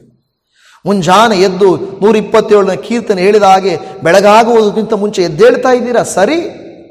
ಒತ್ತು ಮೀರಿ ಮಲಗ್ತಾ ಇದ್ದೀರಾ? ಸರಿ. ಬೆಳಗಾಗುವುದು ಎದ್ದಿರ್ತಾನೆ ದೇವರಿಗೆ ಟೈಮ್ ಕೊಟ್ಟು ಪ್ರಾರ್ಥನೆ ಮಾಡಿದ್ರ, ವಾಕ್ಯ ಓದಿದ್ರ? ಇಲ್ಲ, ಬೆಳಗ್ಗೆ ಎದ್ದ ತಕ್ಷಣ ದುಡಿಲಿಕ್ಕೆ ಹೋಗ್ಬೇಕು. ಹೋಗ್ಲಿ, ಒತ್ತು ಮೀರಿ ಬಂದಾಗ ಮಲಗೋದಕ್ಕಿಂತ ಮುಂಚೆ ದೇವರಿಗೆ ಸಮಯ ಕೊಟ್ಟುವ? ಇಲ್ಲ. ಪ್ರಾರ್ಥನೆ ಇಲ್ಲ, ವಾಕ್ಯ ಇಲ್ಲ, ದೇವರಿಗೆ ಸೇವೆಗೆ ಸುವಾರ್ತೆಗೆ ಸಮಯ ಇಲ್ಲ, ದೇವರಿಗೆ ಸಮಯವಿಲ್ಲ. ನನಗೆ ನನ್ನ ಹೊಟ್ಟೆಗೆ, ನಾನು ಹೇಳಿದೆ, ಎಲ್ಲ ಹೊಟ್ಟೆಗೆ ಗೇಣು ಬಟ್ಟೆಗೆ ಹೇಳೋದು ಮಾತ್ರ ಬಾಯಲ್ಲಿ ಅಷ್ಟೇ. ಉಳಿದಿದ್ದೆಲ್ಲ ಮಾಡೋದೇನು ಗೊತ್ತಾ? ನಾವು ಜಾಸ್ತಿನೇ ಮಾಡ್ತಾ ಇದ್ದೀವಿ. ನಾವಂತೂ ಲೋಕದ ಜನರಂತೆ ಇರಬಾರ್ದು ಅಂತ ದೇವರು ನಮ್ಮನ್ನು ಎಚ್ಚರಿಸ್ತಾ ಇದ್ದಾನೆ. ಯಾರು ಹೆಂಗಾದರೂ ಇರಲಿ, ನೀವಾದರೂ ಹಂಗಿರಬೇಡ್ರಿ ಮಕ್ಕಳೇ. ಸತ್ಯ ತಿಳಿದುಕೊಳ್ಳ್ರಿ, ಸತ್ಯವನ್ನು ಅನುಸರಿಸಿರಿ ಅಂತ ದೇವರು ಹೇಳ್ತಾನೆ. ಲೋಕದಲ್ಲಿ ನಾವು ಮಾಡಿದ ಕಾರ್ಯಗಳೆಲ್ಲ ಲೋಕದಲ್ಲೇ ಬಿಟ್ಟು ಹೋಗಬೇಕು. ದೇವರಿಗಾಗಿ ಮಾಡಿದ್ದು ಮಾತ್ರವೇ ನಮಗೆ ಬರುತ್ತದೆ. ಹಲ್ಲೆಲೂಯಾ. ದೇವ್ರಿಗೆ ಮಾಡಿದ್ದು ಮಾತ್ರ ತಾನೇ ಬರೋದು. ಇಲ್ಲಿ ಯಾರು ಯಾವುದು ಎಷ್ಟು ನಾವು ಮಾಡಿದ್ರೂ ಕೂಡ ನಾವು ತೆಗೆದುಕೊಂಡು ಹೋಗಲಿಕ್ಕೆ ಸಾಧ್ಯ ಇಲ್ಲ. ಅದಕ್ಕೆ ದೇವ್ರ ವಾಕ್ಯ ಹೇಳ್ತದೆ, ನೀವೇನು ಮಾಡಿದ್ದೀರಾ? ತುಂಬ ಟೆನ್ಷನ್ ಪಡ್ತಾ ಇದ್ದೀರಾ. ಯೇಸು ಸ್ವಾಮಿ ಒಂದು ಸಾರಿ, ನಿಮಗೆ ಗೊತ್ತಿದೆ, ಲೂಕನು ಬರೆದ ಸುವಾರ್ತೆ 10ನೇ ಅಧ್ಯಾಯ 41-42ನೇ ವಾಕ್ಯದಲ್ಲಿ ಈ ರೀತಿಯಾಗಿ ಹೇಳ್ತದೆ, ಸ್ವಾಮಿಯು ಆಕೆಗೆ, ಮಾರ್ಥಳೆ, ನೀನು ಅನೇಕ ವಿಷಯವಾಗಿ ಚಿಂತೆಯಲ್ಲಿಯೂ ಗಡಿಬಿಡಿಯಲ್ಲಿಯೂ ಸಿಕ್ಕಿಕೊಂಡಿದ್ದೀ. ಕೆಲವು ಮಾತ್ರ ಬೇಕಾದದ್ದು, ಅಥವಾ ಒಂದೇ. ಮರಿಯಳು ಆ ಉತ್ತಮ ಭಾಗವನ್ನು ಆರಿಸಿಕೊಂಡಿದ್ದಾಳೆ. ಆ ಒಂದು ಯಾವುದು? ಯೇಸು ಸ್ವಾಮಿ ಹೇಳ್ತಾ ಇದ್ದಾರೆ, ನೀನು ತುಂಬಾ ವಿಷಯಗಳಲ್ಲಿ ಕಳವಳಕ್ಕೊಳಗೊಂಡಿದ್ದೀಯಾ, ಬೇಕಾಗಿರುವುದು ಕೆಲವು, ಇಲ್ಲವೇ ಒಂದು. ಯಾವುದು? ದೇವರ ಸನ್ನಿಧಾನ. ಹಲ್ಲೆಲೂಯಾ. ದೇವರ ಸಮ್ಮುಖ. ನೋಡಿದ್ರ, ದೇವರು ಇಷ್ಟು ಸ್ಪಷ್ಟವಾಗಿ ಹೇಳ್ತಾ ಇದ್ದಾರೆ. ದೇವರು ಹೇಳಿಲ್ಲ ಯಾವುದು ಎಲ್ಲ ಬೇಕು, ಅದು ಬೇಕು, ಇದು ಎಲ್ಲ ಹೇಳಿದ. ಬೇಕಾಗಿರುವುದು ಕೆಲವು, ಇಲ್ಲವೇ ಒಂದು. ಕ್ರೈಸ್ತರಾಗಿರುವ ನಾವು ಅದು ಮಾಡ್ತಾ ಇದ್ದೀವ? ಆ ಒಂದು ಎಲ್ಲಿ ತಿರುಗಿದ್ರೂ ಕೂಡ, ಎಲ್ಲೇ ಅದೇನು ಹೇಳ್ತಾರೆ, ಯಾವುದೋ ಒಂದು ವಿಡಿಯೋ ಮಾಡ್ತಾರೆ, ಯಾರೊಬ್ಬರು ಒಂದು ಮೊಬೈಲನ್ನು ಏನು ಮಾಡ್ತಾರೆ, ಎಲ್ಲಿ ಹೋದರೂ ಹಿಡ್ಕೊಂಡು ಹೋಗ್ತಾರೆ. ಅಲ್ಲುಜ್ಜವಾಗಲೂ ನೋಡ್ತಾ ಇರ್ತಾರೆ, ಬಾತ್ರೂಮಲ್ಲಿ ಕೂತ್ಕೊಂಡಾಗಲೂ ನೋಡ್ತಾ ಇರ್ತಾರೆ ಅಲ್ವಾ? ಬಸ್ಸಲ್ಲಿ ಕೂತ್ಕೊಂಡ್ರೂ ನೋಡ್ತಾ ಇರ್ತಾರೆ, ಮದುವೆಗೆ ಹೋದರೂ ಕೂತ್ಕೊಂಡು ನೋಡ್ತಾ ಇರ್ತಾರೆ, ಕೆಲಸದಲ್ಲಿ ಸ್ವಲ್ಪ ಟೈಮ್ ಸಿಕ್ತಂದ್ರೆ ಎತ್ತು ನೋಡ್ತಾ ಇರ್ತಾರೆ ಅಲ್ವಾ? ಒಂಚೂರು ಟೈಮ್ ಎಲ್ಲ ನೋಡ್ತಾ ಇದೆ, ಕೆಳಗಡೆ ಇಟ್ಟು ನೋಡ್ತಾ ಇರ್ತಾರೆ. ಆ ಥರ ಬೈಬಲ್ನ ನಾವು ಉಪಯೋಗಿಸಿದ್ರೆ, ಆ ಥರ ನಾವು ಬೈಬಲ್ ಉಪಯೋಗಿಸಿದರೆ, ತಡಪ ಯಾರೂ ಇಲ್ಲ, ಫ್ರೀಯಾಗಿದ್ದೀನಿ, ಬೈಬಲ್ ತೆಗೆಯೋಣ ಅಲ್ವಾ? ಈ ಮೊಬೈಲ್ ಥರ ಬೈಬಲ್ ಉಪಯೋಗಿಸಿದ್ರೆ ನಮ್ಮ ಲೈಫ್ ಹೆಂಗಿರ್ತಾ ಇತ್ತು? ನಿಮಗೂ ನನಗೂ ಅದು ಪಾಠ. ಅಂದರೆ ಅದರ ಅರ್ಥ, ಎಲ್ಲೇ ತಿರುಗಿಲಿ ನಾನು ದೇವರಿಗೆ ಏನು ಮಾಡಲಿ, ದೇವ್ರ ರಾಜ್ಯಕ್ಕೆ ಏನು ಮಾಡಲಿ? ದೇವರ ಸನ್ನಿಧಿಯನ್ನು ನಾವೇನು ಮಾಡಬೇಕು? ಬಯಸಬೇಕು. ದೇವರ ಸಮ್ಮುಖವನ್ನು ಬಯಸಬೇಕು. ಇದೇ ಕೆಲಸಗಳು. ಹೋರಾಟಗಳಿದೆ, ಪ್ರಯಾಸಗಳಿದ್ದಾವೆ, ಕೆಲಸಗಳಿದ್ದಾವೆ, ಒತ್ತಡಗಳಿದ್ದಾವೆ, ಎಲ್ಲ ಇದ್ದಾವೆ. ಆದರೆ ನಮ್ಮ ಒಂದು ಉದ್ದೇಶ ಏನಾಗಿರಬೇಕು? ದೇವರ ಮಹಿಮೆ. ದೇವರು ಮರಿಯಲ್ಲಿ ಮಾರ್ತಳಿಗೆ ಹೇಳ್ತಾ ಇದ್ದಾಳೆ, ಮಾರ್ತಳೇ, ನೀನು ಅನೇಕ ವಿಷಯವಾಗಿ ಚಿಂತೆಯಲ್ಲಿಯೂ ಗಡಿಬಿಡಿಯಲ್ಲಿ ಸಿಕ್ಕಿಕೊಂಡಿದ್ದೀಯ. ಆಕೆ, ನಿಮಗೆ ಗೊತ್ತಿದೆ ಘಟನೆ, ಆಕೆ ಅಡುಗೆ ಮಾಡೋಕ್ಕೆ ಹೋಗ್ತಾಳೆ, ಅಲ್ಲಿ ನೋಡ್ತಾಳೆ ಮರಿಯಳು ಏಸಪ್ಪ ಕಾಲು ಕಡೆಗೆ ಆರಾಮ ಕೂತ್ಕೊಂಡಿದ್ದಾಳೆ. ಅಡುಗೆ ಮಾಡೋಕ್ಕೆ ಹೋಗ್ತಾಳೆ, ಕಟ್ ಮಾಡೋಕ್ಕೆ ಹೋಗ್ತಾಳೆ, ಪಾತ್ರೆ ತೊಳೆಯೋಕ್ಕೆ ಹೋಗ್ತಾಳೆ, ಎಲ್ಲ ಅವ್ರು ಕೊಡೋಕ್ಕೆ ಹೋಗ್ತಾಳೆ. ಗಲಿಬಿಲಿ ಜಾಸ್ತಿ ಇದೆ. ಯೇಸು ಸ್ವಾಮಿ ಏನು ಹೇಳಬೇಕಾಗಿತ್ತು? ಏನು ಮರಿಯಳೆ, ಹೋಗು, ಅದು ಮುಖ್ಯ, ಊಟ ಮುಖ್ಯ ಅಂತ ಹೇಳ್ಬೋದಾಗಿತ್ತು. ಅದು ಯೇಸು ಸ್ವಾಮಿ ಅದನ್ನು ಹೇಳಲಿಲ್ಲ. ಮಾರ್ತಳೆ, ಅದು ಮುಖ್ಯ ಅಲ್ಲ, ಅದು ಅಗತ್ಯ. ಊಟ ಹೊಟ್ಟೆಗೆ ಬೇಕು. ಅದು ಕೆಲವು ಸಾರಿ ನನಗೆ ಅನಿಸ್ತದೆ, ಈ ಮದುವೆಗಳಲ್ಲೆಲ್ಲ ಅಷ್ಟು ಐಟಮ್ ಹಾಕುವಂಥ ಅಗತ್ಯ ಏನಿದೆ ಅಲ್ವಾ? ಅಷ್ಟು ನಾನು ಕೆಲವು ಸಾರಿ ನಮ್ಮ ಪ್ರೇಯರ್ಗಳಿಗೆ ನಾನು ಹೇಳ್ತೀನಿ, ಒಂದೇ ಐಟಮ್ ಸಾಕು. ಹೊಟ್ಟೆಗೇನು ಬೇಕು? ಊಟ ಬೇಕು. ಹೌದು, ಬಿರಿಯಾನಿ, ಕಬಾಬು, ಮಟನ್ನು, ಚಿಕನ್ನು, ಇದು ಅದ್ರ ಜೊತೆಗೆ ಸಲಾಡು, ಅದ್ರ ಜೊತೆಗೆ ಐಸ್ ಕ್ರೀಮು, ಬಾಳೆಹಣ್ಣು, ಎಲ್ಲ ಒಂದೊತ್ತಿಗೆ ತಾನೆ. ಇನ್ನೇನಾದರೂ ನೀನು ಐಟಮ್ಸ್ ಜಾಸ್ತಿ ತಿಂದಿದೆಯಾ ಅಂತ ಒಂದು ವಾರವರೆಗೂ ಇರುತ್ತದು? ಇರುತ್ತಾ? ಇರಲ್ಲ. ಮತ್ತೆ ಅದು ಊಟಗಳು ತಗೊಂಡು ಮಡಚಿ ಬಿಸಾಕಿ, ಊಟಗಳನ್ನು ಬಿಸಾಕಿ, ಒಂದು ಐಟಮ್ ಇಲ್ಲವೇ ನಮ್ಗೆ ದುಡ್ಡಿದ್ದರೆ 2 ಐಟಮ್. ಮದುವೆಗಳಿದೆಯಾ, 4-5 ಐಟಮ್. ಆದರೆ ದುಡ್ಡಿರೋರು ಏನು ಮಾಡ್ತಾರೆ? ಐಟಮ್. ಏನು ಐಟಮ್? ಹಂಗೆ ಹೆಸರು ಮಾಡಬೇಕು. ಕ್ರೈಸ್ತರಾಗಿರುವ ನಮಗೂ ದೇವರು ಹೇಳ್ತಾ ಇದ್ದಾನೆ, ಆ ರೀತಿ ಕೊಚ್ಕೊಳ್ಳಿಕ್ಕೆ ಹೋಗ್ತೀವ? ದೇವರು ಹೇಳ್ತಾನೆ, ಯಾಕೆ ನೀವು ಸುಮ್ಮನೆ ಇಲ್ಲದೇ ಇರೋದನ್ನೆಲ್ಲ ಈ ರೀತಿ ಮಾಡ್ತೀರಾ? ಅನೇಕ ವಿಷಯಗಳಲ್ಲಿ ನೀವು ಸಿಕ್ಕಾಕೊಂಡಿದ್ದೀರಾ. ವರ್ಷಗಳಿಂದ ನಾವು ಪ್ರಸಂಗಗಳು ಕೇಳ್ತಾನೆ ಬರ್ತಾ ಇದ್ದೀವಿ, ಮಾಡೋ ಕೆಲಸಗಳು ಮಾಡ್ತಾನೆ ಇದ್ದೀವಿ. ಅನ್ಯರು ಮಾಡೋದು ಸೇಮು, ನಾವು ಮಾಡೋದು ಸೇಮ್. ಆದರೆ ಮತ್ತೆ ನಮಗೂ ಅನ್ಯರಿಗೂ ಏನು ವ್ಯತ್ಯಾಸ ಏನು? ದೇವರು ಕೇಳ್ತಾ ಇರೋ ಪ್ರಶ್ನೆ, ಅನ್ಯರಿಗೂ ನಮಗೂ ವ್ಯತ್ಯಾಸ ಏನು? ಯೇಸು ಸ್ವಾಮಿ ಇವತ್ತು ಹೇಳ್ತಾ ಇದ್ದಾರೆ, ಕೆಲವು ಮಾತ್ರ ಬೇಕಾದದ್ದು, ಇಲ್ಲವೇ ಒಂದು. ಆ ಒಂದೇ, ಓನ್ಲಿ ಒನ್ ಥಿಂಗ್. ಮರಿಯಳು ಆ ಉತ್ತಮ ಭಾಗವನ್ನು ಆರಿಸಿಕೊಂಡಿದ್ದ. ಅದರಿಂದ ಅರ್ಥ ಆಗುತ್ತೆ, ನಾವು ಆದಷ್ಟು ಹೆಚ್ಚು ಕರ್ತನ ಪ್ರಸನ್ನತೆಯನ್ನು ಹುಡುಕಬೇಕು.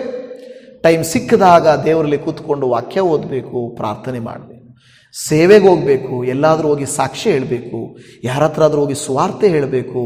ಅದು ದೇವರ ಸೇವೆ. ನಾವು ಕರ್ತನಿಗೆ ಸಮಯ ಕಡಿಮೆ ಕೊಡ್ತೀವಿ, ಲೋಕಕ್ಕೆ ನಾವು ಜಾಸ್ತಿ ಕೊಡುತ್ತೇವೆ.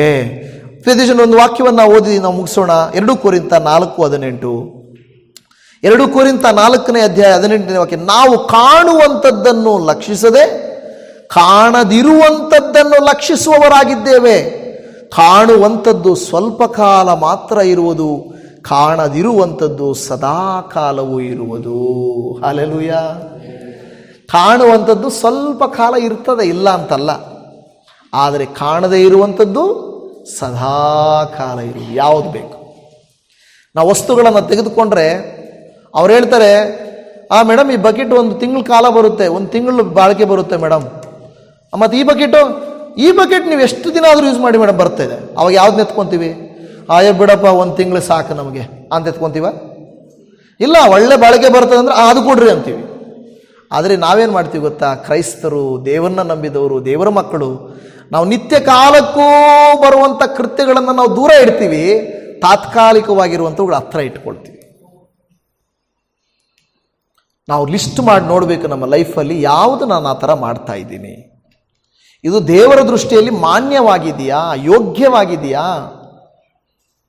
ಅನೇಕರು ಇದನ್ನು ಆರಿಸ್ಕೊಳ್ತಾ ಇಲ್ಲ. ದೇವರ ಸಮ್ಮುಖದಲ್ಲಿ ಯಾಕೆ ಬರ್ತಾ ಇದ್ದೀವಿ, ಯಾಕೆ ಇರಬೇಕು ಅನ್ನೋದು ಗೊತ್ತಾಗ್ತಾ ಇಲ್ಲ. ನೀವು ನಾನು ಇನ್ನು ಮುಂದೆ ಏನು ಮಾಡಬೇಕು? ಕಾಣದಿರುವಂಥದ್ದನ್ನು ನಾವು ಲಕ್ಷಿಸಬೇಕು, ಆಶಿಸಬೇಕು. ಮನುಷ್ಯರ ಮರಳು ಮಾತುಗಳಿಗೆ ಮರಳಾಗಬೇಡ್ರಿ. ಸತ್ಯ ಬೋಧನೆಗಳನ್ನು ವಾಕ್ಯದಿಂದ ನೋಡ್ರಿ. ಈ ವಾಕ್ಯಗಳು ನಾನು ಸ್ವಂತವಾಗಿ ಕತೆ ಹೇಳಿದ್ದಲ್ಲ, ಇಲ್ಲಿರುವಂಥವುಗಳನ್ನು ನಿಮಗೆ ತೋರಿಸಿದ್ದೇನೆ. ದೇವರ ವಾಕ್ಯ ಹೇಳ್ತಾ ಇರುವುದು ಇದು. ನಾವು ಕಾಣದಿರುವಂಥದ್ದನ್ನು ಲಕ್ಷಿಸುವಂಥವರಾಗಿರೋಣ. ನಮ್ಮ ಕಣ್ಣುಗಳನ್ನು ಮುಚ್ಚೋಣ, ಪ್ರಾರ್ಥನೆ ಮಾಡಿಕೊಳ್ಳೋಣ. ಪ್ರೀತಿಯ ದೇವರೇ, ಮಾರ್ತಳಿಗೆ ಹೇಳಿದ ಮಾತು, ಮಾರ್ತಳೇ ಮಾರ್ತಳೇ, ನೀನು ಅನೇಕ ವಿಷಯಗಳಲ್ಲಿ ಚಿಂತೆಯಲ್ಲಿಯೂ ಗಡಿಬಿಡಿಯಲ್ಲಿಯೂ ಸಿಕ್ಕಿಕೊಂಡಿದ್ದಿ. ಬೇಕಾಗಿರೋದು ಕೆಲವು, ಇಲ್ಲವೇ ಒಂದೇ ಅಪ್ಪ. ಅದಕ್ಕೆ ನೀವು ಮಾರ್ತಳಂತೆ ಇರುವಂಥ ನಮ್ಮನ್ನು, ಎಲೆ ಕಷ್ಟಪಡುವವರೇ, ಹೊರೆ ಹೊತ್ತಿರುವವರೇ, ನೀವೆಲ್ಲರೂ ನನ್ನ ಬಳಿಗೆ ಬಂದಿರಿ. ಮನುಷ್ಯರು, ಲೋಕವು, ಸಂಪ್ರದಾಯಗಳು, ತತ್ವಜ್ಞಾನಿಗಳು, ಬಾಲಬೋಧನೆಗಳು, ಸುಳ್ಳು ಬೋಧಕರು ಹೇಳುವ ಮಾತುಗಳನ್ನು ನಂಬಬೇಡ್ರಿ. ಅವರ ಮಾತುಗಳನ್ನು ನಂಬಬೇಡ್ರಿ. ಬದಲಾಗಿ ನನ್ನ ವಾಕ್ಯವನ್ನು ನಂಬಿರಿ. ಕರ್ತನೇ, ನಿಜ ಅಪ್ಪ, ನಾವು ನಂಬಬೇಕಾಗಿರುವಂಥದ್ದು ಮನುಷ್ಯರ ಮಾತುಗಳನ್ನಲ್ಲ, ನಿಮ್ಮ ಮಾತುಗಳನ್ನು. ಆದರೆ ನಿಮ್ಮ ಮಾತುಗಳು ಹೇಳುತ್ತದೆ, ನೀವು ಮೇಲಿರುವಂಥವುಗಳ ಮೇಲೆ ಮನಸ್ಸಿಡಿರಿ, ಭೂ ಸಂಬಂಧವಾದವುಗಳ ಮೇಲೆ ಇಡಬೇಡ್ರಿ ಅಂತ ಹೇಳುತ್ತದೆ. ನೀವು ಚಿಂತೆಯಲ್ಲಿ ಗಡಿಬಿಡಿಯಲ್ಲಿ ಸಿಕ್ಕಾಕ್ಕೊಳ್ಬೇಡ್ರಿ ಅಂತ ಹೇಳುತ್ತೆ.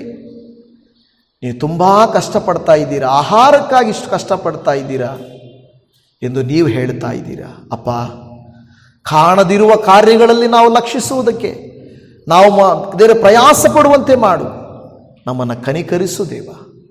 ಇವತ್ತು ಯಾರೆಲ್ಲ ಯಾವ ವಾಕ್ಯಗಳಿಂದ ನೀವು ಮಾತಾಡಿದ್ದೀರಪ್ಪ, ಇದು ನನ್ನ ಮಾತುಗಳಲ್ಲ, ನೀವು ನನ್ನನ್ನು ನಮ್ಮೆಲ್ಲರನ್ನು ಎಚ್ಚರಪಡಿಸಿದ್ದೀರಿ. ನಾವು ಎಲ್ಲಿರಬೇಕು, ಹೇಗಿರಬೇಕು ಎಂದು ನೀವು ತೀರ್ಮಾನಿಸುತ್ತೀರಿ. ನಿನಗೆ ಸ್ತೋತ್ರ ಏಸಪ್ಪ. ಕರ್ತನೇ,